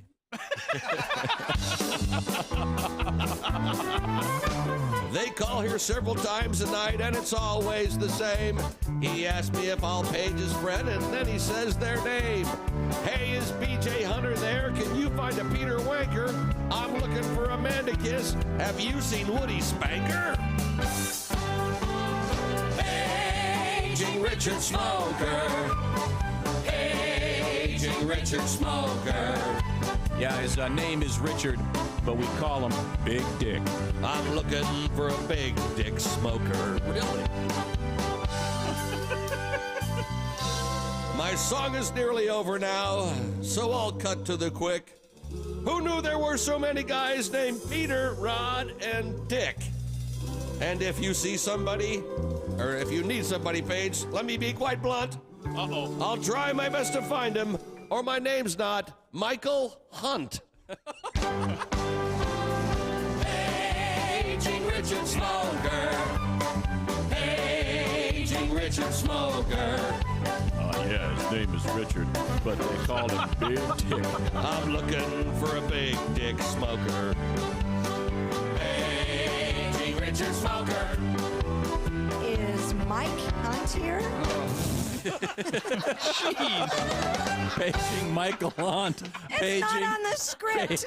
Paging Michael. You're supposed to say. Paging Michael Give me the Hunt. last part of the song again, would you please, Steve? You're supposed to say Paging Michael Hunt, then say Paging Richard Smoker. Paging Richard Smoker. Oh, yeah, name is Richard. They call him Big Dick. I'm looking for a big dick smoker. Paging Richard Smoker. Paging Michael Hunt. There we go. Paging Michael Hunt. Is Mike Hunt here? That went well. See, that really makes a difference when you set it up. That stuff. Yeah. Right, yeah. Castleton whores. No, it's a, but if you'll see what we got going, go to Q95.com. You could be part of a special event. Welcome back to the Bob and Tom Show. Christy Lee's here. There's Pat Godwin. Frank Caliendo joins us. Hi. There's Willie G. Let's talk to that guy more. I actually want to get back to Frank because he does a guy that I need to hear more of. I'm Josh Arnold, and there's Tom. Frank, you, over the Christmas holidays, you had a gentleman at your house who was helping your wife decorate, and you did his voice once, and I could listen to him for 3 hours. He's a lovely little man, and we're going to put lots of little pieces, and we're building a Christmas village, and it's for everyone. And he would always he would put down things that my wife, Michelle, would say, I don't want that there, but he belongs there. He said, see this little bit of extra snow? It's like she's got the Hallmark whole Snow Village thing. Yeah. That she spent probably 3 club dates on, and that's how you measure money. That's exactly. And she's like, he's got to shovel this little bit of snow, and he's gonna get rid of it. And now this little ice skater is gonna have a wonderful time because he's just going in circles. He goes in circles, and you would think he'd get tired of it, but he doesn't. He loves it. He loves it. Could we bring the cake in? I think we got a birthday cake coming. It's Willie G's birthday. Oh gosh, can the interior designer sing me happy birthday? Happy birthday to you. It's Marilyn Monroe. What do you think about the cake there? Now look at this cake. What the heck is this? Wait a minute. Get her on a microphone. Cakes or tacos? What is this? Well, Willie, one of your favorite foods is, if you didn't know, it's breakfast burrito. Yeah, thank you for letting me know about that. Yeah, and so I made a layer cake that is all breakfast burrito ingredients. So it starts with a layer of chorizo, and then eggs, and then breakfast sausage, and then fried potatoes and onions. It looks fantastic. And then more eggs and I'll bacon. take 2 more, please and thank you. That looks awesome. And I Thanks. think you have a new little boutique that you might be The starting. savory cake. Yeah. This is. So do you guys remember when we did the 50-layer lasagna? Yes. Yeah. So that's the concept, kind of. So what I'm going to do is I'm going to cut this into triangles, and I'm going to sear each side so that we can enjoy it warm this morning. Yum. This is great. Yeah. Happy birthday to you. Yes. Oh, well, I think we should have perhaps, I don't know, could the president sing happy birthday to Willie? Happy birthday. It's a tremendous cake. I've seen a lot of cakes, and I've never seen a breakfast chocolate cake. Yeah, when I was a young man, grew up in Scranton, Pennsylvania. We only had regular cakes. We didn't have that kind of cake. I've had a burrito cake myself. Let me be clear. This is let's do Josh Arnold. So, very good cake. Tremendous cake. Thanks, Obama. I gotta be careful with those candles. There's a lot of. You got too many candles. We're going to have to cut at least 2 candles. Tremendous. Okay, make a wish. Thank you, Jeff. All right. Happy birthday, Willie. All right. Jessica Hooker supplying the beautiful cake. Thank you, Yes, Jessica. That's a wonderful idea. Frank Caliendo hanging out with Willie. You know, more birthday cakes need chorizo in them. I don't care if it's red velvet. Let's make that happen. That's going to be great. That's right. Get it all warmed up. So good.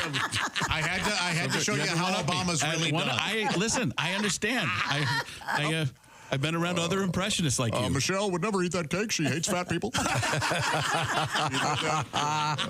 always saying that, isn't he, man? Oh, jeez. He's always talking about Wow, you really crushed his point of view. Well, we have Frank Caliendo hanging out with us. And once again, Frank's doing a little mini tour. We'll get to those dates coming up. But right now, we return to the Silac Insurance News Desk. That's Christy Lee.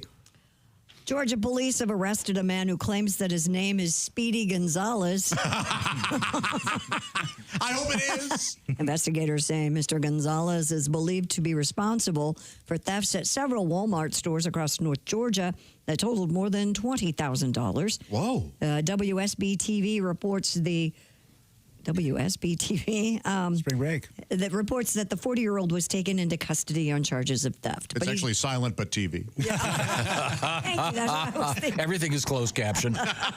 I'm trying to, okay. Well, this guy, that's what he says his name is. Yeah, well. Speedy Gonzalez. Now, he was a character for what? Was it, there was the Alka-Seltzer guy. Speedy Gonzalez, and there was Slowpoke Rodriguez. Yeah, his cousin? Yeah, some relation. I loved both of them. Yeah, was that Bugs Bunny? Was it Warner Brothers? That's Looney Tunes, yeah. I didn't. Mel Blanc. Speedy's still around, actually. There's a new Looney Tunes show, which is real funny. Really? Yes. Hell yeah. And Speedy's still on, and Fred Armisen does the voice. Oh, wow. Huh. He's the best. Is it where would we find that? Toon, one of the Cartoon Networks. Okay. Yeah. Oh. I'll watch it every day around 2. Do you? I try to. Oh, sweet thing. So, but was that stereotype is okay? I mean, I don't think it's a stereotype. Yeah, I think it's just a Speedy. I think he's just a fast mouse. Yeah, it's not implying that all Mexican people are fast. No, it isn't. Yeah, which would be rude. Right. But what was those guys? They're always running around, aren't they? Now, I am all for a Mexican guy doing Speedy's voice. I think that's the way to go. Mm-hmm. Is Fred Armisen of Latin heritage? Man, I do not know. But, he's so ambiguous that he played Obama and nobody had an issue with it. Yeah, I know. He's so terrific. talented. And there's no malice coming from Fred at all in anything he does. What ethnic origin is Yosemite Sam? American. Just a pissed off old man. Yeah. Isn't he an old miner? Old Yeah, he's an old He's an old prospector guy. prospector, an old miner. Yeah. What incarnation? Now, the voice you were doing earlier, Frank, of the guy that was the decorator at your house. Yes. That'd be a good cartoon character. That'd be a wonderful cartoon character. He's a lovely man. But he doesn't. How old are you, sir? Well, I'm in my late 60s. Okay, yeah. I've been around for quite a while. I've seen a little bit of everything. Sure.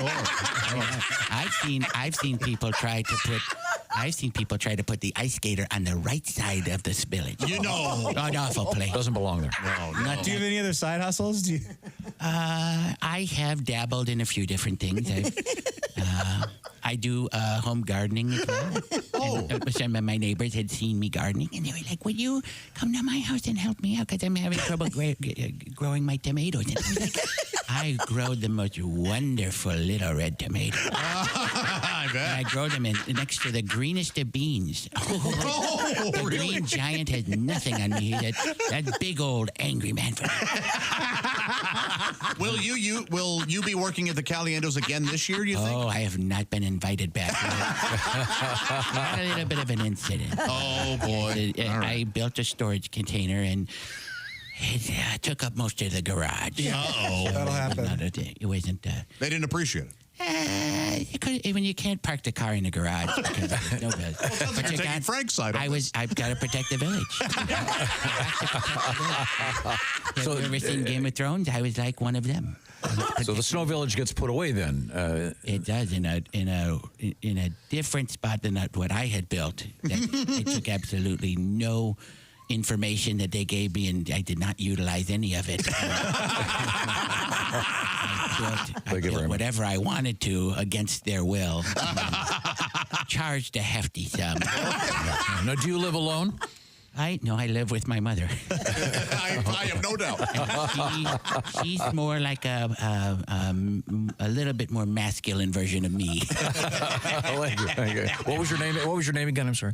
Daniel. Okay. Is it Mr. Daniel? You could. I do take that type of respect from people. Take that type of respect. Oh, you're welcome. I will accept it. Thank you very much. Well, no, I've been called a lot of worse things. I'm sure. Okay, well, horrific things I could get into. Okay, that's okay. FCC would not allow. Okay. Coming up, we're going to hang out with Frank Caliendo and comedian Dusty Slay, one of our favorites. Certainly looking forward to that. I'll also remind you, Willie G, Al Jackson, Frank Caliendo, tonight only. Louisville Comedy Club. Then it's the Summit City in Fort Wayne coming up Wednesday evening. Helium in Indy on Thursday, and then Cincinnati's Funny Bone, Liberty Township coming up Friday and Saturday. Sunday it's Columbus, Ohio. We are in the O'Reilly Auto Parts Studios. This is the Bob and Tom Show.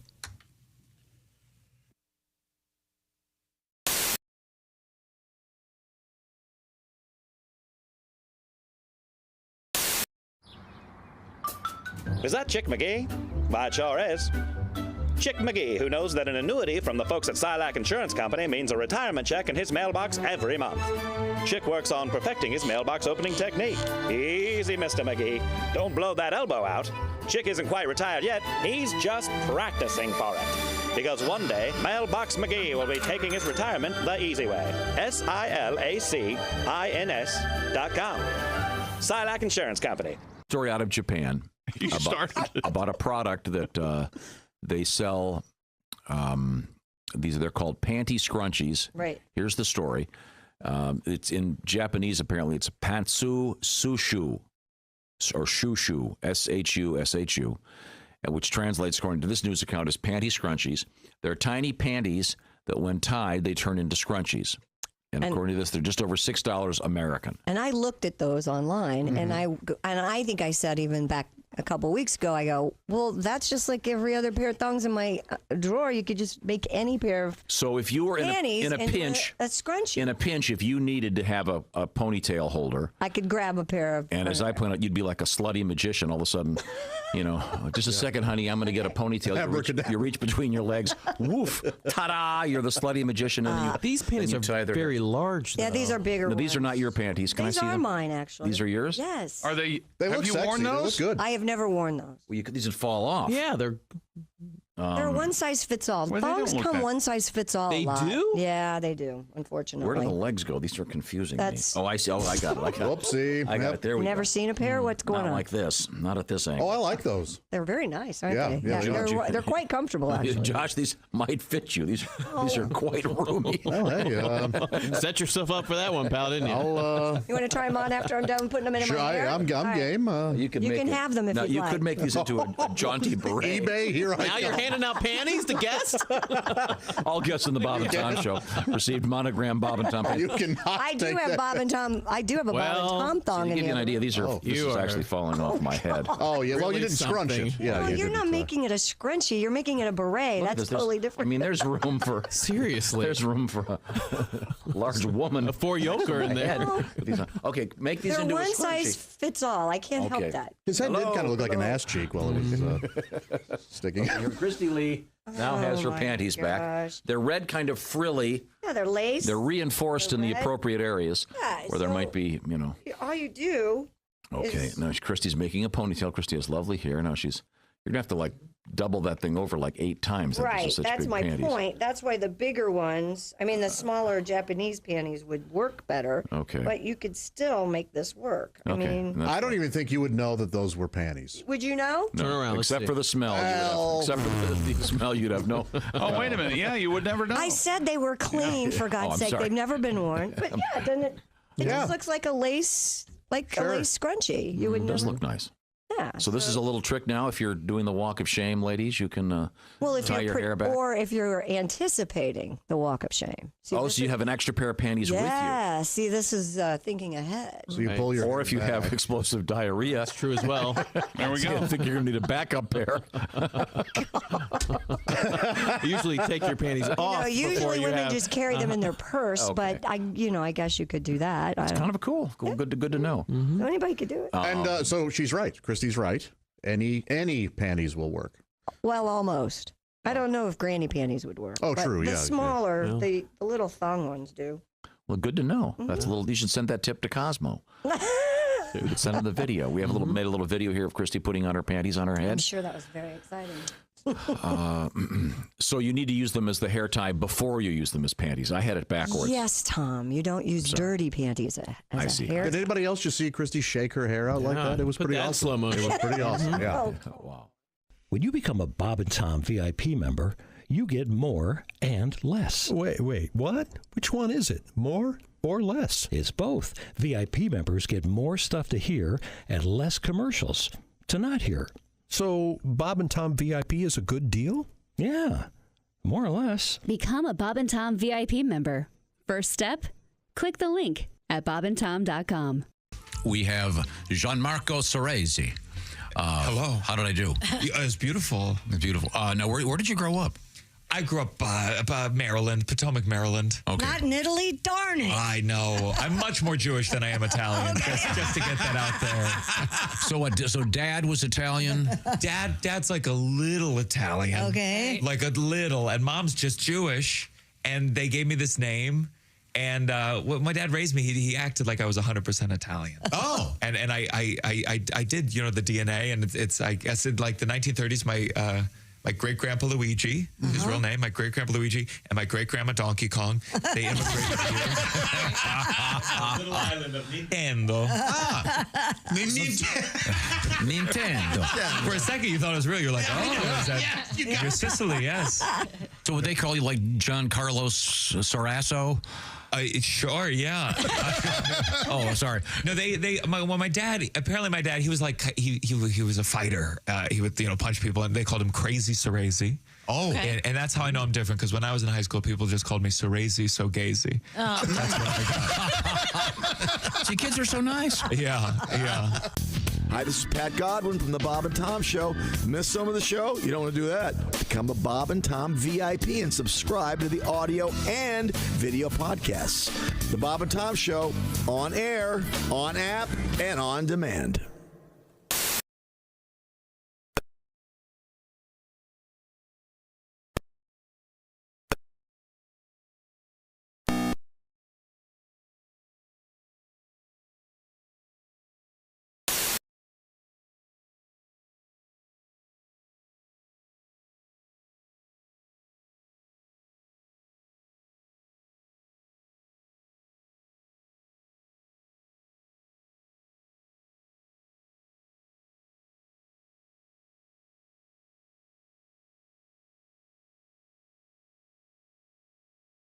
Backyard living starts at indiedecorativeconcrete.com. Love those guys.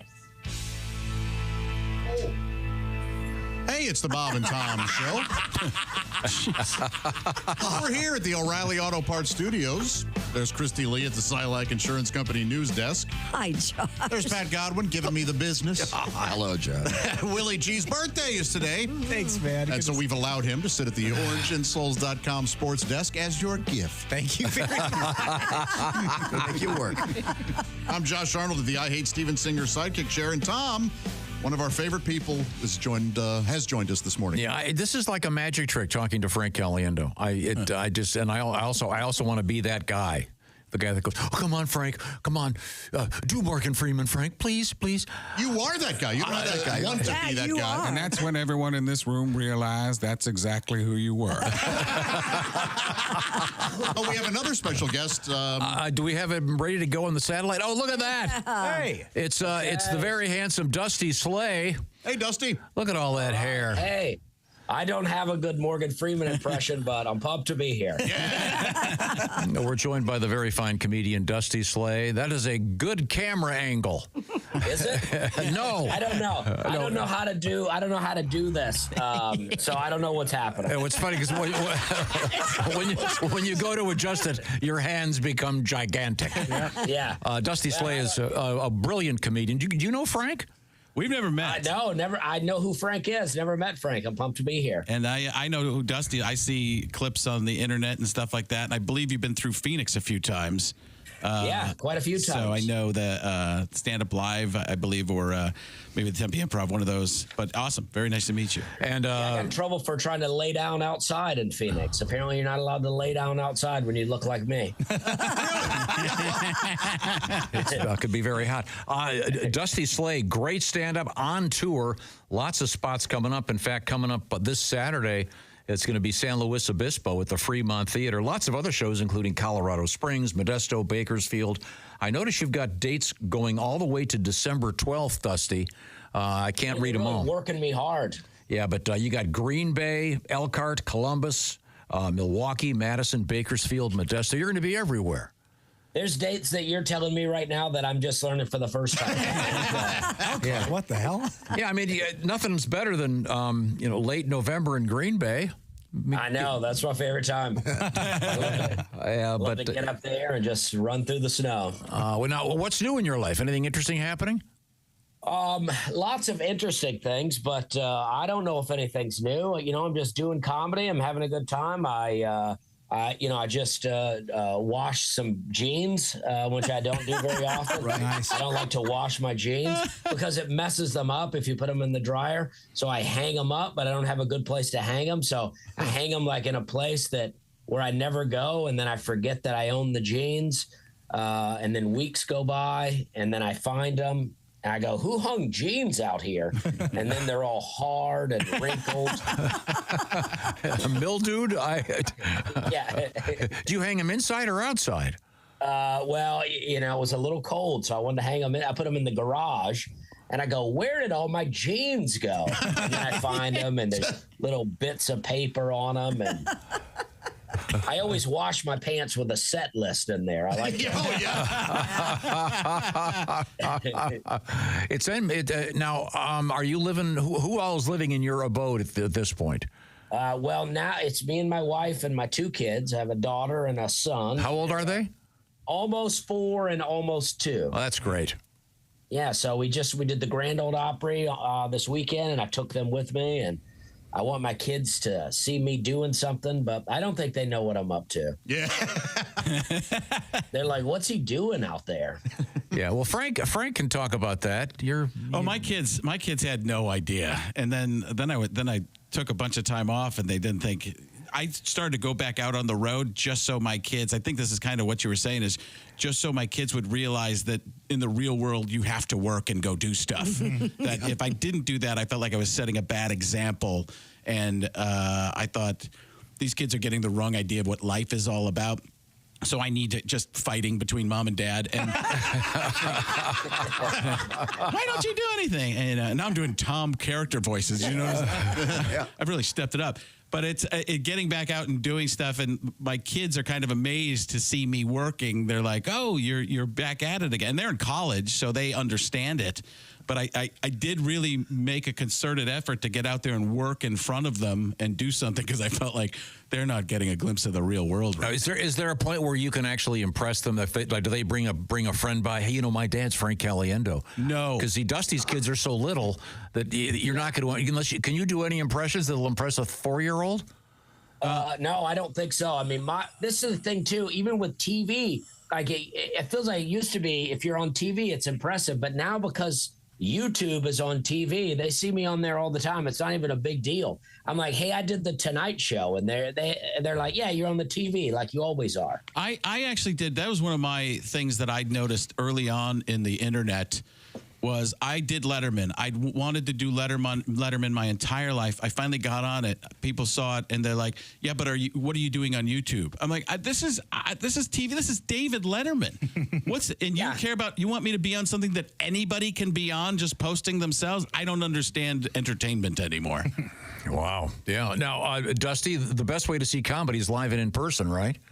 Well, that's right. I mean, that is right. You never know what's going to happen. Live shows are the best. I do, sometimes I do an hour and 20 minutes out there. You never know what's going to happen. And live comedy is the best. What I forgot to I don't have this ready, but someone sent me a letter, Dusty, not too long ago, because when you were on last time, you talked about your early days in your career when you were working at Hyman's Restaurant in beautiful Charleston, South Carolina. We got a really nice letter from some of the folks at Hyman's saying next time we're in town to come on in and say hello. Oh, yeah, that would be great. Get a photo op in there. I think they finally put my picture on the wall in there. Nice. And were you a busboy or a waiter? Or what was the...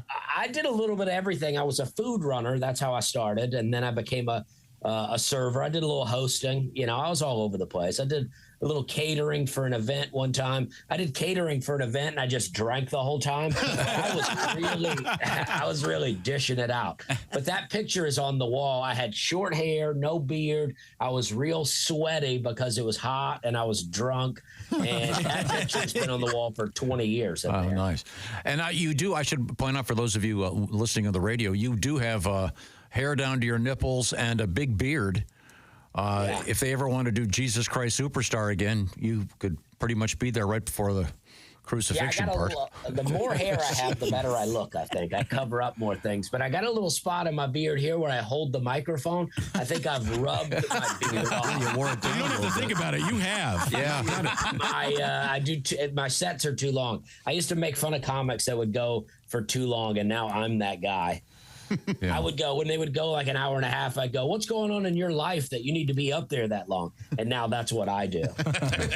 Now, are you a drinker? Would you drink when you're on stage? Do you? No, I don't drink. I haven't drank since 2012. But I drink water, and then a lot of times I'll have 30 minutes left, and I'll have to pee real bad, and I'm just up there. But you can't tell because I already do a little nervous kind of dance anyway. I'm not nervous, but it's some energy that runs through me that I'm like, I got to move around a little bit. So I look like I have to pee the whole show. Yeah. Now, Frank, have you ever had to exit on a... Oh, I've had worse than that. I've had the other. Oh, really? In Vegas, and had to do, like, I was just doing ab exercises for about 20 minutes. And I got done maybe a couple minutes early because I couldn't hold, and I just ran backstage and got out of there as quickly as I made it. But it was one of those close calls that wouldn't have been pretty. What voice do you apologize in? All of them. I do the smorgasbord, of course. I'm sorry, I got to run. I think he's got the runs. It's the tremendous runs, probably the greatest. I'm gonna meander. That's what we're gonna do. I was opening for Bert Kreischer in Lexington, Kentucky, and he had to do that. So he called me back on stage so he could go to the bathroom, and I did jokes while he was in the bathroom. Mike Birbiglia did that for Hedberg. Yeah, I remember famously. Yeah. I had to do it for one of the Untamed Shrews. Do you remember them? Yeah. Yeah, of course I do. Remember what they sold after the show? Can you even say that on the air? Yeah, I know it was a bib. Yeah, it was a bib, yeah. I got it. Dusty Slay is our guest, and Dusty is currently at home about to hit the road. Lots of spots, including San Luis Obispo, coming up this Saturday night. And then you're all over the place. You're very busy. It looks like you've got July off and most of June. Are you going on vacation? Well, I do some gardening and I do a little light farming. So that's a good growing month. And me and my family can hang out. I've been watching videos on how to become friends with crows. So I need a little me time, Yeah. Do you have any land? Yeah, I got a little land outside of Nashville. I got about 10 acres. I got a little cabin. So I planted a bunch of fruit trees. And, we go out there and mess around. I got a little creek. My daughter plays at the creek. It's a lot of fun. Excellent. Do you have any kind of off-road vehicle? Yeah, I don't like to tell people because I'm not out there all the time. I don't want people stealing my stuff. But okay. I do have a four-wheeler, and I got a zero-turn lawnmower. So, and it's real hilly. I don't know if I wrecked the zero-turn on the second day I had it. Those things always scare me because I'll be driving down the street. There's a guy coming right at me, and all of a sudden does the zero turn. Yeah. Oh, yeah. Well, you go down a hill and then kick it around, and then you can slide. You sling it around. Oh, it's so fun. Tokyo drift the. It's like driving a Zamboni. It sounds great. But I wrecked it in a ditch right away and messed it up. I had to get it repaired. But the adrenaline of wrecking a zero turn. I mean, I didn't flip it. I just drove it down in a ditch on a bunch of rocks and it was smoking. And oh, man. Dusty Slay, On the Road. Thanks again, Dusty. It's always a great pleasure. Your comedy special is entitled Working Man, currently on Netflix. Yes. It's awesome. Don't miss Mr. Slay. I just filmed a new one. Hopefully it'll be on Netflix, too. So I'm very pumped. Excellent. Oh, could you have a title for it yet?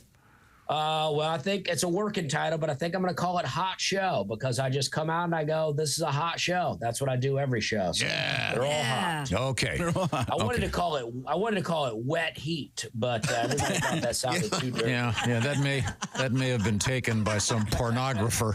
I'm just saying. Thank you very much, Dusty Slay. See you, Dusty. All right. Now, I'd like to do a quick recommendation if you want to watch a Dusty's special.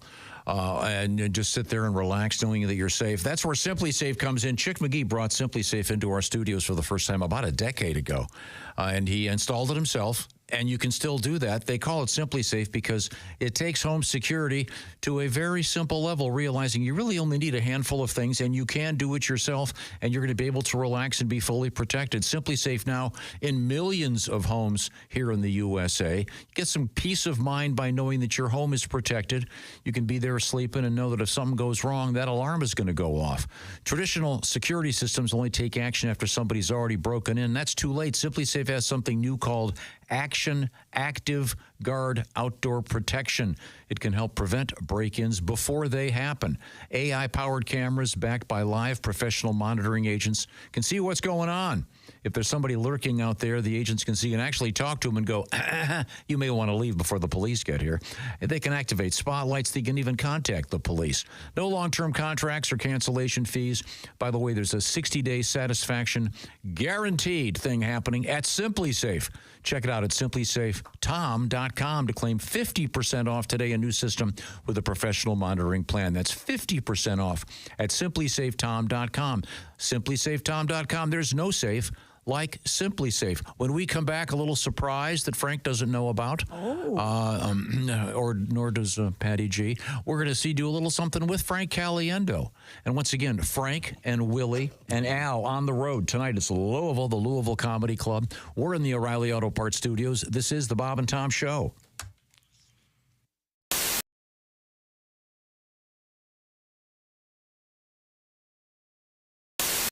It turns and sways. Okay. Well, thanks for the call. Have a great day today. We're going to move And I've got one more thing. May I say one more thing? I've been waiting 20-some years for this. Is everybody listening? Yeah, we're listening. Okay. Chick, go back 20-some years, 1998, Fort Wayne, Indiana, all weekend with me. What? There we go. Yes. Finally. I have, okay, whatever you say. Okay, remember, and listen to this. You went by your real name when you checked in, and you invited me for the weekend. Now wait. Oh, God. I'm going to get shot for this. And you ordered grapes and Miller Lite beer. Yeah, that sounds like me, all right. That's right. Yep, that's me, okay. Okay, Deborah, we got to go here. Christy, give me the teaser. That couldn't have gone better. Yeah. Somehow I blame you. Ah, boy.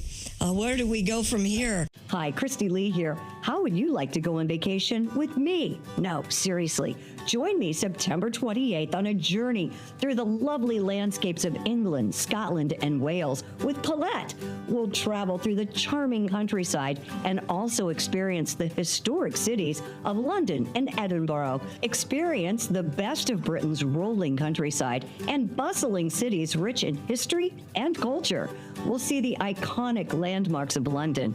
Visit the storybook villages of Oxford, Chester, and Shakespeare's Stratford-upon-Avon. We'll behold regal jewels of Edinburgh's castle and visit the medieval walls of York. This and so much more. The best part? Paulette makes travel easy, including flights, meals, hotels, sightseeing, and local experiences. It's all planned for you. You can just sit back and have the time of your life. Don't miss your chance to see Britain with me. This is going to be a great group and an amazing trip. I already know we're going to have so much fun.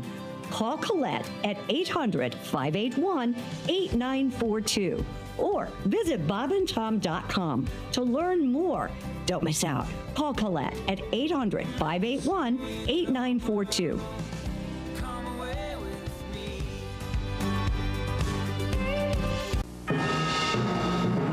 This is Bob Cavoyan for Channel 13 in a special Olympic moment.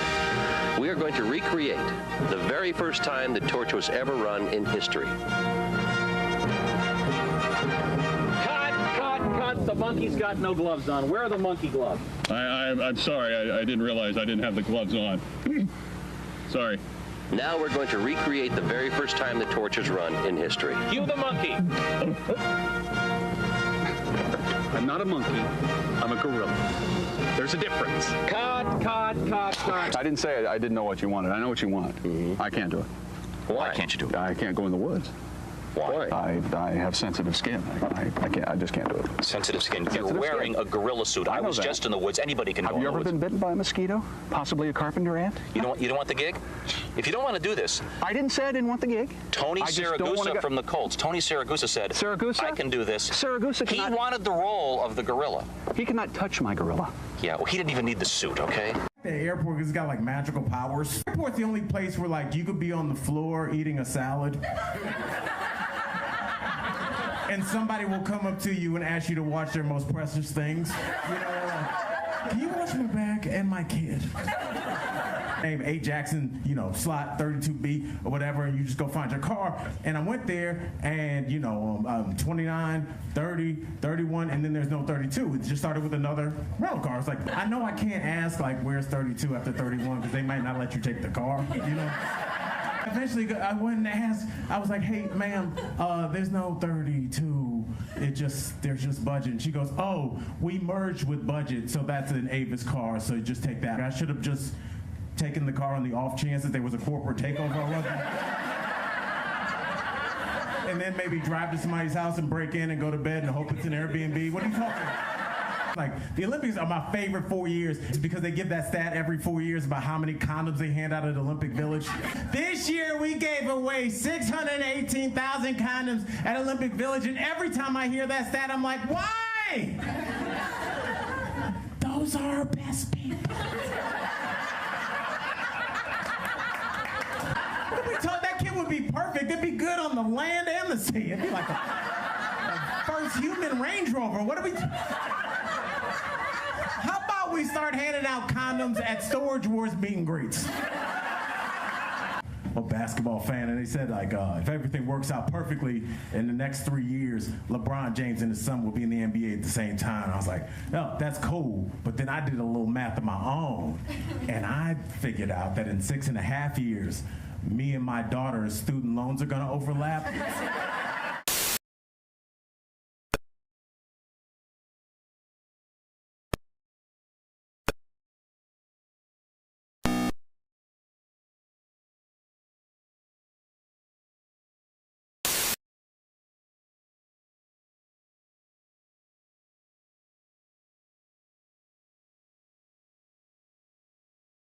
Hey, welcome back to the Bob and Tom Show. Christy Lee's over there at the Silac Insurance Company news desk. So good to be here. Good. There's Pat Godwin. Hello. Willie G across the way at the OrangeInsoles.com sports desk. Hey, man. Eating his breakfast burrito birthday cake that Jess Hooker made him. Delicious. It was so good. Awesome. Cutting it, stacking it like a pizza. Delicious. Wonderful. I'm Josh Arnold at the IHateStevenSinger.com sidekick chair. Frank Caliendo has joined us this morning. Having a lovely time. Yes, indeed. As has Daniel, the decorator man. I would love to partake in some of that. Yes. Wonderful breakfast. Hey, Daniel. So many layers. I wonder if there's a layer of chorizo. I don't even know what chorizo is. Kind of a spiced Mexican sausage. Oh. I have a question, Daniel. What would happen if in the course of you're laying out this beautiful thing, you hit your thumb with a hammer really hard? Oh, I've done it many times. I would just scream in agony. Everyone would know about it, and it would make sure that people tended to me for an exaggerated amount of and exorbitant. Some word with an EX at the beginning. I see. That's very nice. Now, Frank Caliendo is here with us. Frank, it's always a great pleasure to see you and to hear you. And we've put you to work. Yes, we do a challenge every time you come in. We like to try to throw something, a curveball. You're not aware of what's happening. It went viral once, so we have to do it every time. Once again, Josh, it's anything to be repeat. One time I was driving to a show, and he just goes, "Yeah, I just hate it when I get in a room and these guys, they just, do this voice, dance, monkey dance," and I go, "Oh, you mean exactly what my dad does?"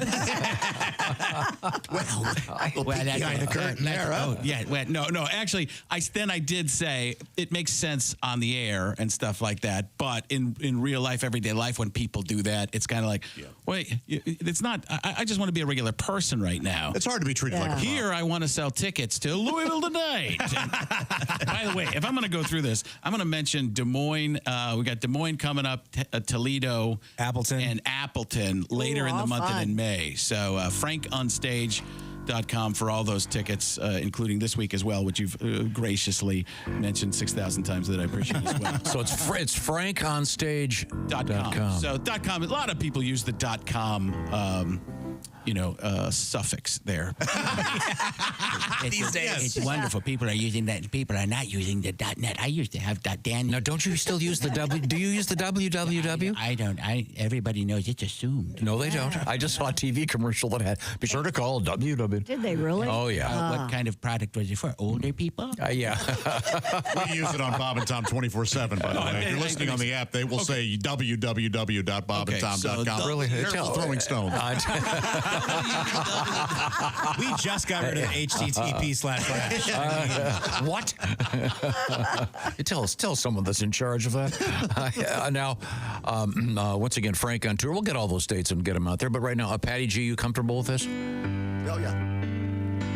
What about me? Am I comfortable with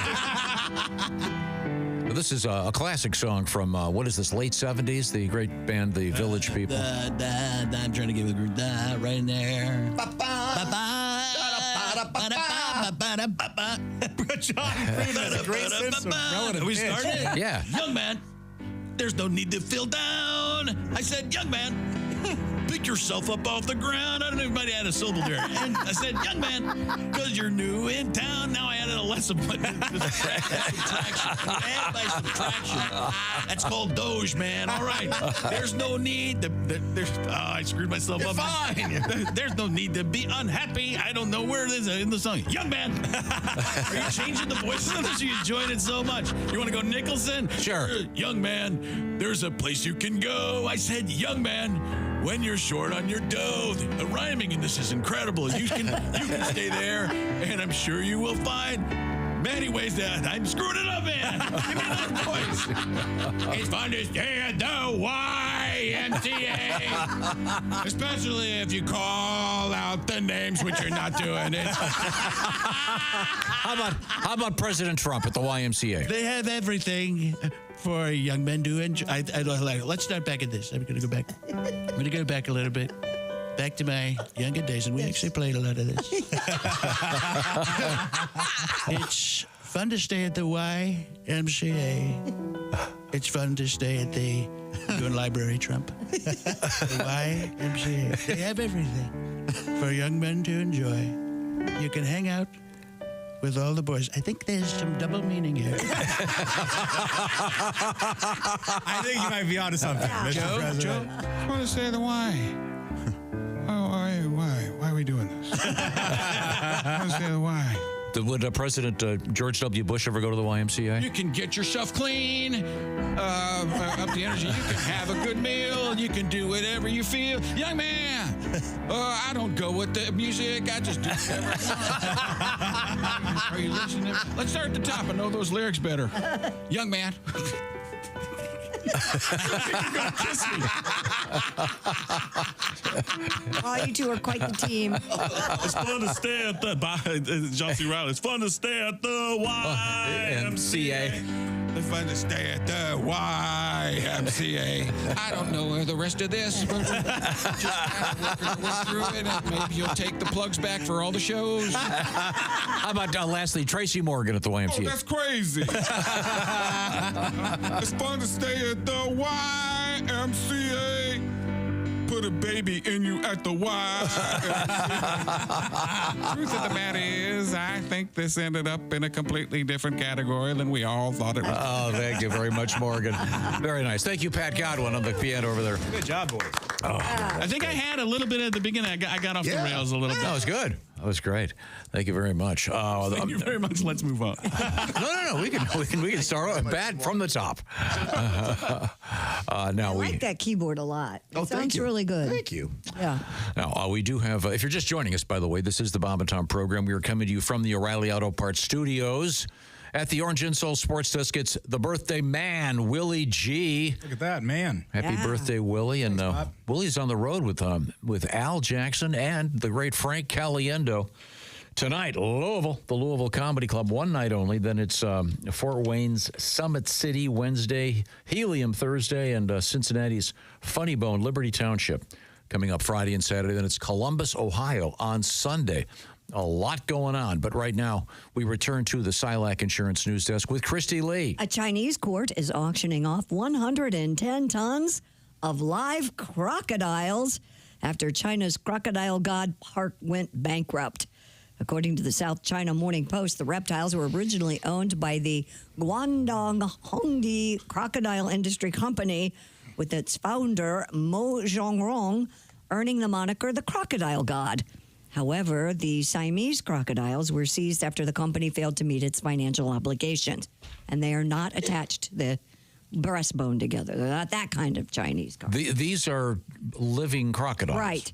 The Shenzhen Nashan's People's Court announced it's auctioning off the animals with a starting bid set at $550,000. What? Yeah. Whoa. Well, they're valuable. The sale also requires buyers to pick all the reptiles up in person. Crocodiles are considered a highly profitable species due to their use in more than 100 products in China, ranging from leather and meat to health tonics, cosmetics, and even wine. So, but you got to, the trick to this is you've got to go get them yourself. Well, yeah, 100 tons of live crocodile. And what do you get? 110 tons. What do you get? You get? Do they make handbags and stuff and shoes, right? Yeah, but it says here they make wine as well. I've never had crocodile wine before. I've drank a lot of wine in my day. And we know that. Yeah. Crocodile wine, 17. Little strawberry wine for that ass? It took me a while to get there. Yeah, but I got it after. Yeah, I like that. Oh, yeah. What song is that? Strawberry wine. By. Who the hell does that? No idea. Could you do Elton John crocodile wine? Sure, yeah. Crocodile Rock. I remember when or elderberry wine. crocodiles were young. Yeah. Mm-hmm. Yeah. I just wanted to give you nothing. Speaking of songs, there's an excuse to play a little bit of this one. I don't know if you're familiar with the Grateful Dead and this tune. Nope. It's when Jerry Garcia's pedal steel phase. Anybody? Never heard this in my life. Anyone? No. Bill Walton here, and I enjoyed that. One of my favorites of all time. And I'm enjoying Jerry up here, where I am right now, in the heavens, realizing that everything. You don't murder me. It's a classic. No? Apparently, yeah, we've all heard it. In your mind. Okay, sorry. Once again. Dire Wolf is the name of that song. Dire Wolf? Yeah. You would turn on some. What did it have to do with crocodiles? Well, we have Dire Wolf in the news. We have Dire Wolf news. He just jumped ahead. All right. Sometimes he just plays his favorite. Not even Dire Straits. Not even something that would have made more sense. No. Yeah, no, something people have heard of. Dire effing Wolf. He's playing a deep studio. A Grateful Dead Seaside. American Beauty. Bootleg. A studio recording, no less. No one listens to Grateful Dead studio recordings. Happens to be in a classic album. What's album? American Beauty? It's either American Beauty or, I think it's American Beauty. It might be Where Humans Dead, I forget. Scientists have resurrected the extinct dire wolf, sort of. According to the New York Times, in 2021, a team of scientists retrieved DNA from the fossils of dire wolves, which were extinct about 13,000 years ago, like that Grateful Dead song. And according to Crushing it. Sassy. According to paleontologist Julie Meechan, dire wolves dominated what is now southern Canada and the United States.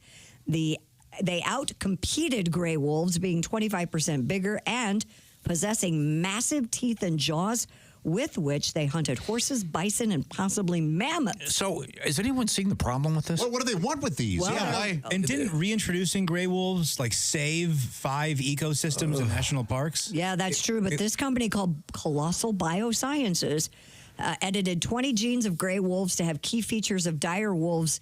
And now with that additional DNA, they could create embryos and implant them in mothers. This is the same group that did the mice, I think. Oh, the woolly mammoth mice? Yes. Yeah, I think their goal, it's some billionaire from Texas. Don't they want to recreate the woolly mammoth? Yeah. Well, thankfully, we have somebody here who, Dr. Ian Malcolm, who was on Jurassic Park. Yes. What are we doing?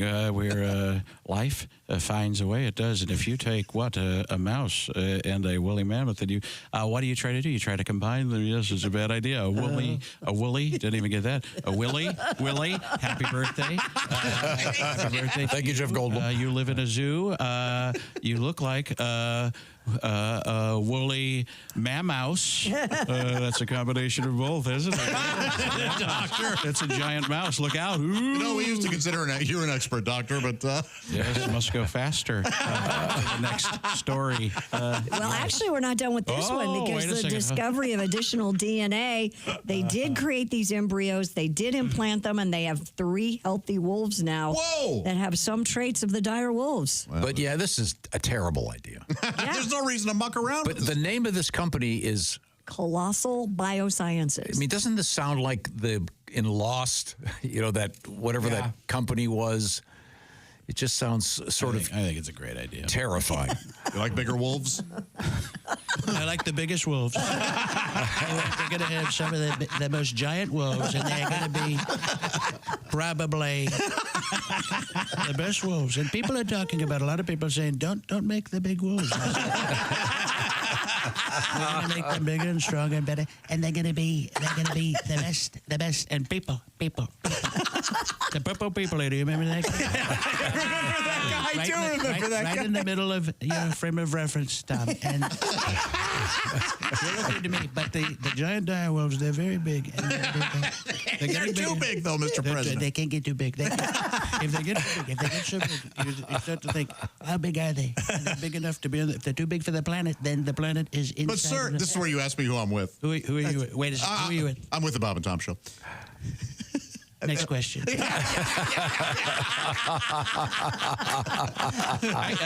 is one of my favorite Trump things that he does. You sort it out. Like, I mean, like that. You said that. I never said that. No, you said that. Look, we're playing the tape, but that's not me. What is it? AI. That's AI. Allen Iverson. Thank you very much, Frank Caliendo. Talking about Allen Iverson. He talks about practice, and he's a big practice guy. Talking about practice. I thought the Euro step would have worked. About practice. Been a practice. So would you have been happier if I'd played Dire Straits? Yeah. Yeah, we would have understood it. Get your money. Maybe that song's not a lot of airplay, eh? I always like the chorus. Don't murder me, please don't murder. No one has ever heard that song. No, Okay, I'm sorry. I'd like some Grateful Dead fan out there to write me a little note here and say, hey, thanks for playing that song for the first time in He's history. too busy putting acid in his coffee. He's not going to write it. Okay. My friend Doug will be right there. He'll Okay. the letter, I'm sure. I'm a huge Grateful Dead fan. Well, speaking of... Who knew? Daniel, Doug. You're the designer. I loved your... I wouldn't think Daniel would be a big Grateful Dead fan. Well, I think I was after- just trying to be a part of the crowd. Okay. I just wanted to be part of I it. did appreciate the... you were able to throw in Bill Walton. Oh, yes, of course. Because the last time I shouldn't say, it wasn't the last time I talked to Bill, but I did a podcast with Bill, said hello, and 50 minutes later said goodbye. Yeah, Bill was in here twice, and you're right. Unbelievable. The way to go about my friend Dave Pash, who was his partner on basically the Pac-12 After Dark. Lori, Bill's widow, sent him all the posters that every year after the season, Bill would would commission art for posters of the two of them. And Bill was always solar and Dave was coal. So there were pictures of just Dave in hell and Bill in the heavens and battling it out. Like, they're unbelievable. But every year, Bill would have this art commissioned, and she sent it over, and I'm going to go tour it. It's going to be the greatest. The history of the Western civilization. There's never been art like this before. Dave, what's your name again? Why are you here? Who employs you? And why are you talking when I should be analyzing this game? Throw it down, big man. Here we go. That's Walton in heaven. Here we are in front of the creator, ready to go. Top 5 answers are on the board. I was just there with the saguaro cactus, and now I'm here amongst the heavens saying hello to the great Jerry Garcia himself. We're here together finally, once and for all. Thank you very much. I just got a letter. Yeah. Tom, Direwolf by the Grateful Dead, one of their best songs ever. Thank you for educating your coworkers to appreciate this classic tune. Whatever, you filthy hippie. Get a job. Well, as Willie... Be the most hard work. He's probably retired. Yeah, he's worked a whole career. As Willie said, that guy, not this guy, but that guy, putting LSD in his coffee. Speaking of coffee... What is the official coffee of the Bob and Tom Show now? Java House. That's right. It's the official coffee and beverage of the Bob and Tom Show. Java House, they've got a new idea that could revolutionize coffee at the office and coffee at home. Got a nice letter from someone who's already got them at their house, and they got that 25% discount by using the code Bob and Tom. I'm talking about Java House. We talk about, Josh, peel and eat? No, peel and pour. That's right. Yes, we do talk about... You could peel and eat. You could. Anybody could. But we're not selling shrimp over here. No, we're not. It's coffee. Try to get it right, Josh. This portion of the Bob and Tom Show is sponsored by our friends at Java House. The Java House Peel and Pour Cup. I got one right here. Yeah, what flavor you got today? What flavor we want? I have got the Colombian cold brew. I'm actually not drinking that right now. I am drinking the iced tea. Oh, very nice. The black tea. Now, here's how this works. You just take it. Looks like a Keurig cup, but it isn't one. It's ready to rock. You just take this thing off and pour it and add your water, hot or cold. It's up to you. They also have energy drinks, Christy. They've also got that stuff that will make you happy after your session at the gym. Yes. Hydration drinks is the 2 words he's searching for. That stuff that makes you happy after the I gym. like the mango tea. I like to talk to the people, Josh. I don't use fancy words like you, like hydration drinks. I didn't mean to be so highfalutin. Yeah. Sure. You and the stuff you learned at those socialist meetings. No. You went to Columbia. It's Java House. This is gonna revolutionize the green room at your place, or the what do you call it at the regular working, like the canteen, the coffee shop, the cafeteria, The break room. The break room. Thank you very much. Why don't you take a break? If I hadn't had so much Java House coffee, I wouldn't be so jittery. I should have had the decaf. Watching you try to be relatable is like watching a dog play checkers. It just makes no sense. I know, it's impossible. The green room at your work. Hey, Frank, did I ever tell you, Frank, that I can't Your talk? place of employment? I can't think and talk at the same time. It's radio it's is critical. the best career for him. Great choice. Yeah, I know. Choice. A lovely choice. Like putting the little man next to the snowman, and he had too much body energy, and he's melting the snowman. Check out javahouse.com. Be a hero at work and get rid of all that filthy Keurig with all those germs. Yikes. I'd rather drink out of a toilet. No, it's javahouse.com. The code is Bob and Tom. Check it out if you please. Coming up, once again, we forgot to do Today in History. Again. Again. We forgot to do it yesterday completely. Oh, no. We'll do 2 days. And we'll torture Frank Caliendo some more. This is the Bob and Tom Show.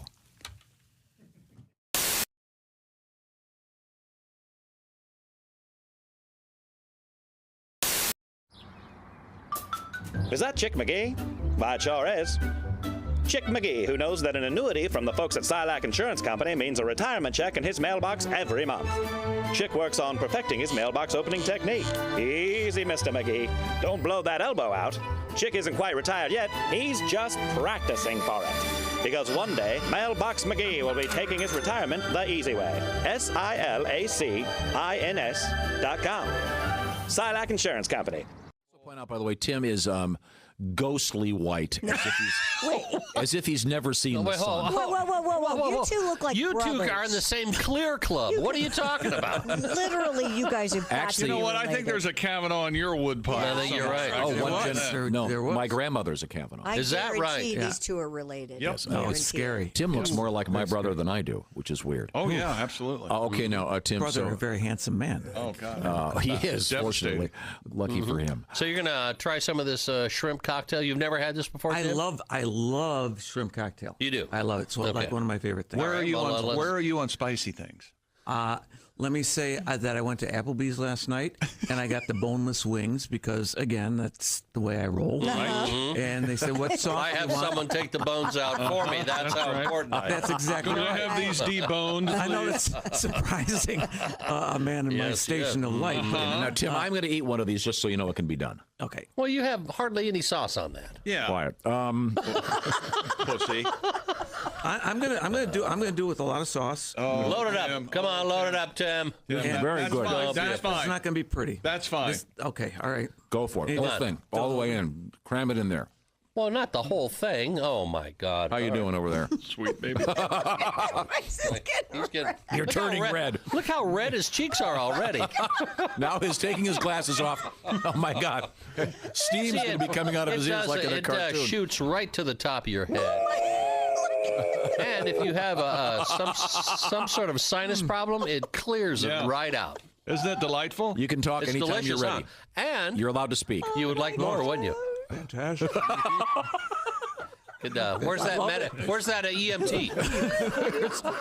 Oh my God! Can I ask Tom a question? Yes, What sir. is it about you that someone else's discomfort you're just delighted? He's not going to be happy until someone actually dies on the program. So then they died. It was hilarious.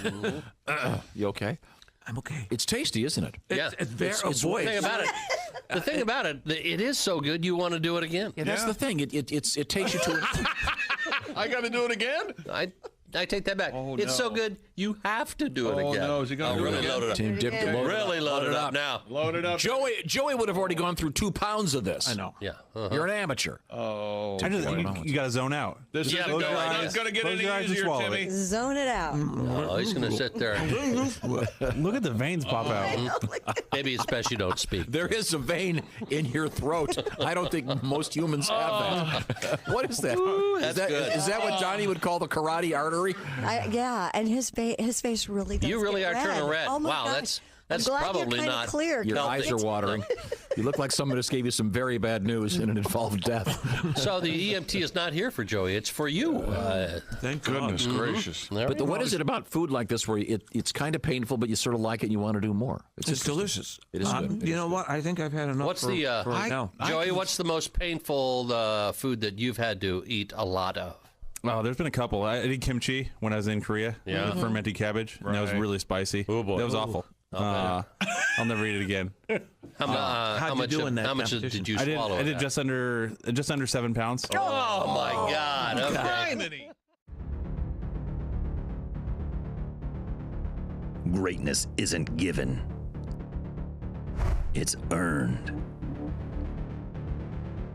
It starts from the ground up with every step, every move, every moment. Because when the game is on the line, you need the best. The new Sport Athletic Performance insole from Orange Insoles. Stability, support, dominance. Orange Insoles, because greatness starts from the ground up, even when you're sitting down.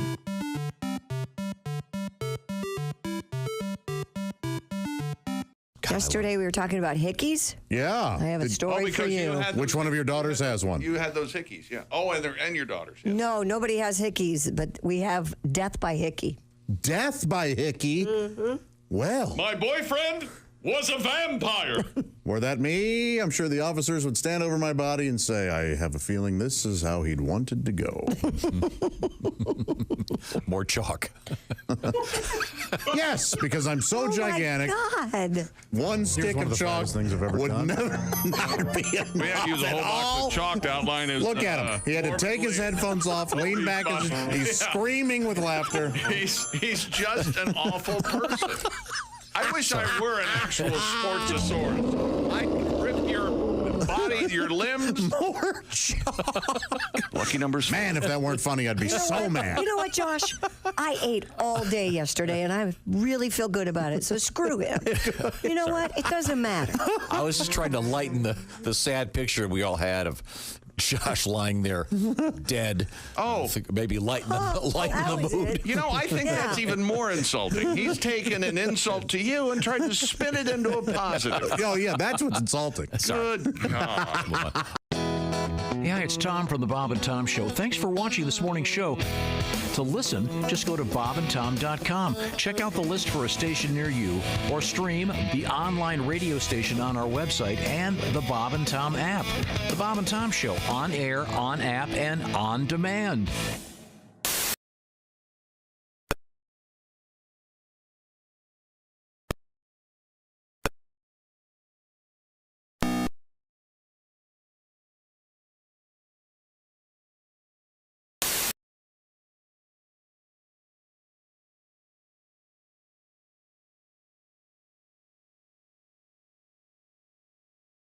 Happy to. He could be scatting. Get all the details at Q95.com. Advertise what you've got, whatever that might be. Hey, it's the Bob and Tom Show, having a great morning with our favorite guest. Well, come on. That's Frank Caliendo. I don't sense any sincerity there. Or sincerity. He did pause a long time, didn't he? He paused, yeah. There was some sincerity. I'm going to work on my Josh. I'm a little entitled right now. I'm in the big chair today. Looking to the ceiling, which is where I am, above you. I didn't realize I was so blustery.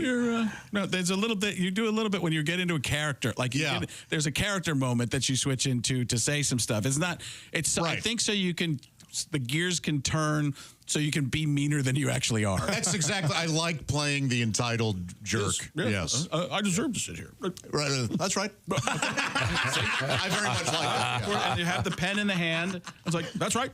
I am the leader of the show now.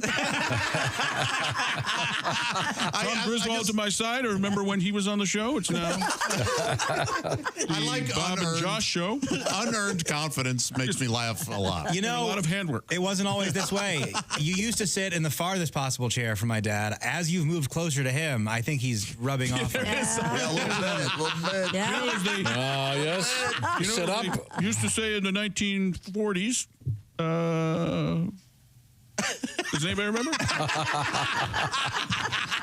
See, lately we've been talking about the fact that Josh has been doing this for nearly a decade, but when it comes to when it comes to doing radio guy, he kind of struggles every time he has to read an announcement. I can tell there's just a little bit of anxiety. No, there's not nearly as much as you think there is. Yes. And watching Frank do me as I'm talking right now is eerie. It's You are very handsy. I know. Yeah. Sometimes Chick gets mad. And Is he really? part of what makes you really funny I is that love your it. elbows go in and your hands go out. I can't even do it. And when they go out, there's this. It is YMCA happening because we work with YMCA. Jazz hands. Well, and you just do have it this, more. That is a funny motion. I think your ape index, your width, your right. Your wingspan is you have long arms. Way long. Yeah. Like I have raptor arms. Like I have these little. I could be a gerbil eat. That's how I eat a sandwich. My fingertips almost go to my kneecaps when I'm standing. Mine don't even get to my nipples. That's how short my like they. Oh yeah. Oh, then you just cheated. You leaned down. You went, look at how long my arms are. Not even close to your No, knees. I cheated at first, but then I straightened up. If you'll just take 1 second. Angry Josh is God, I love that guy. I love Angry Josh. Josh, don't get mad because Frank is just naturally better at talking with his hands than you are. You're not Italian American, so Frank has this. Just naturally. What is this that you're doing here? Come on. Woo-hoo. I do Super Mario. It's me, Mario. Do you do Jack Black?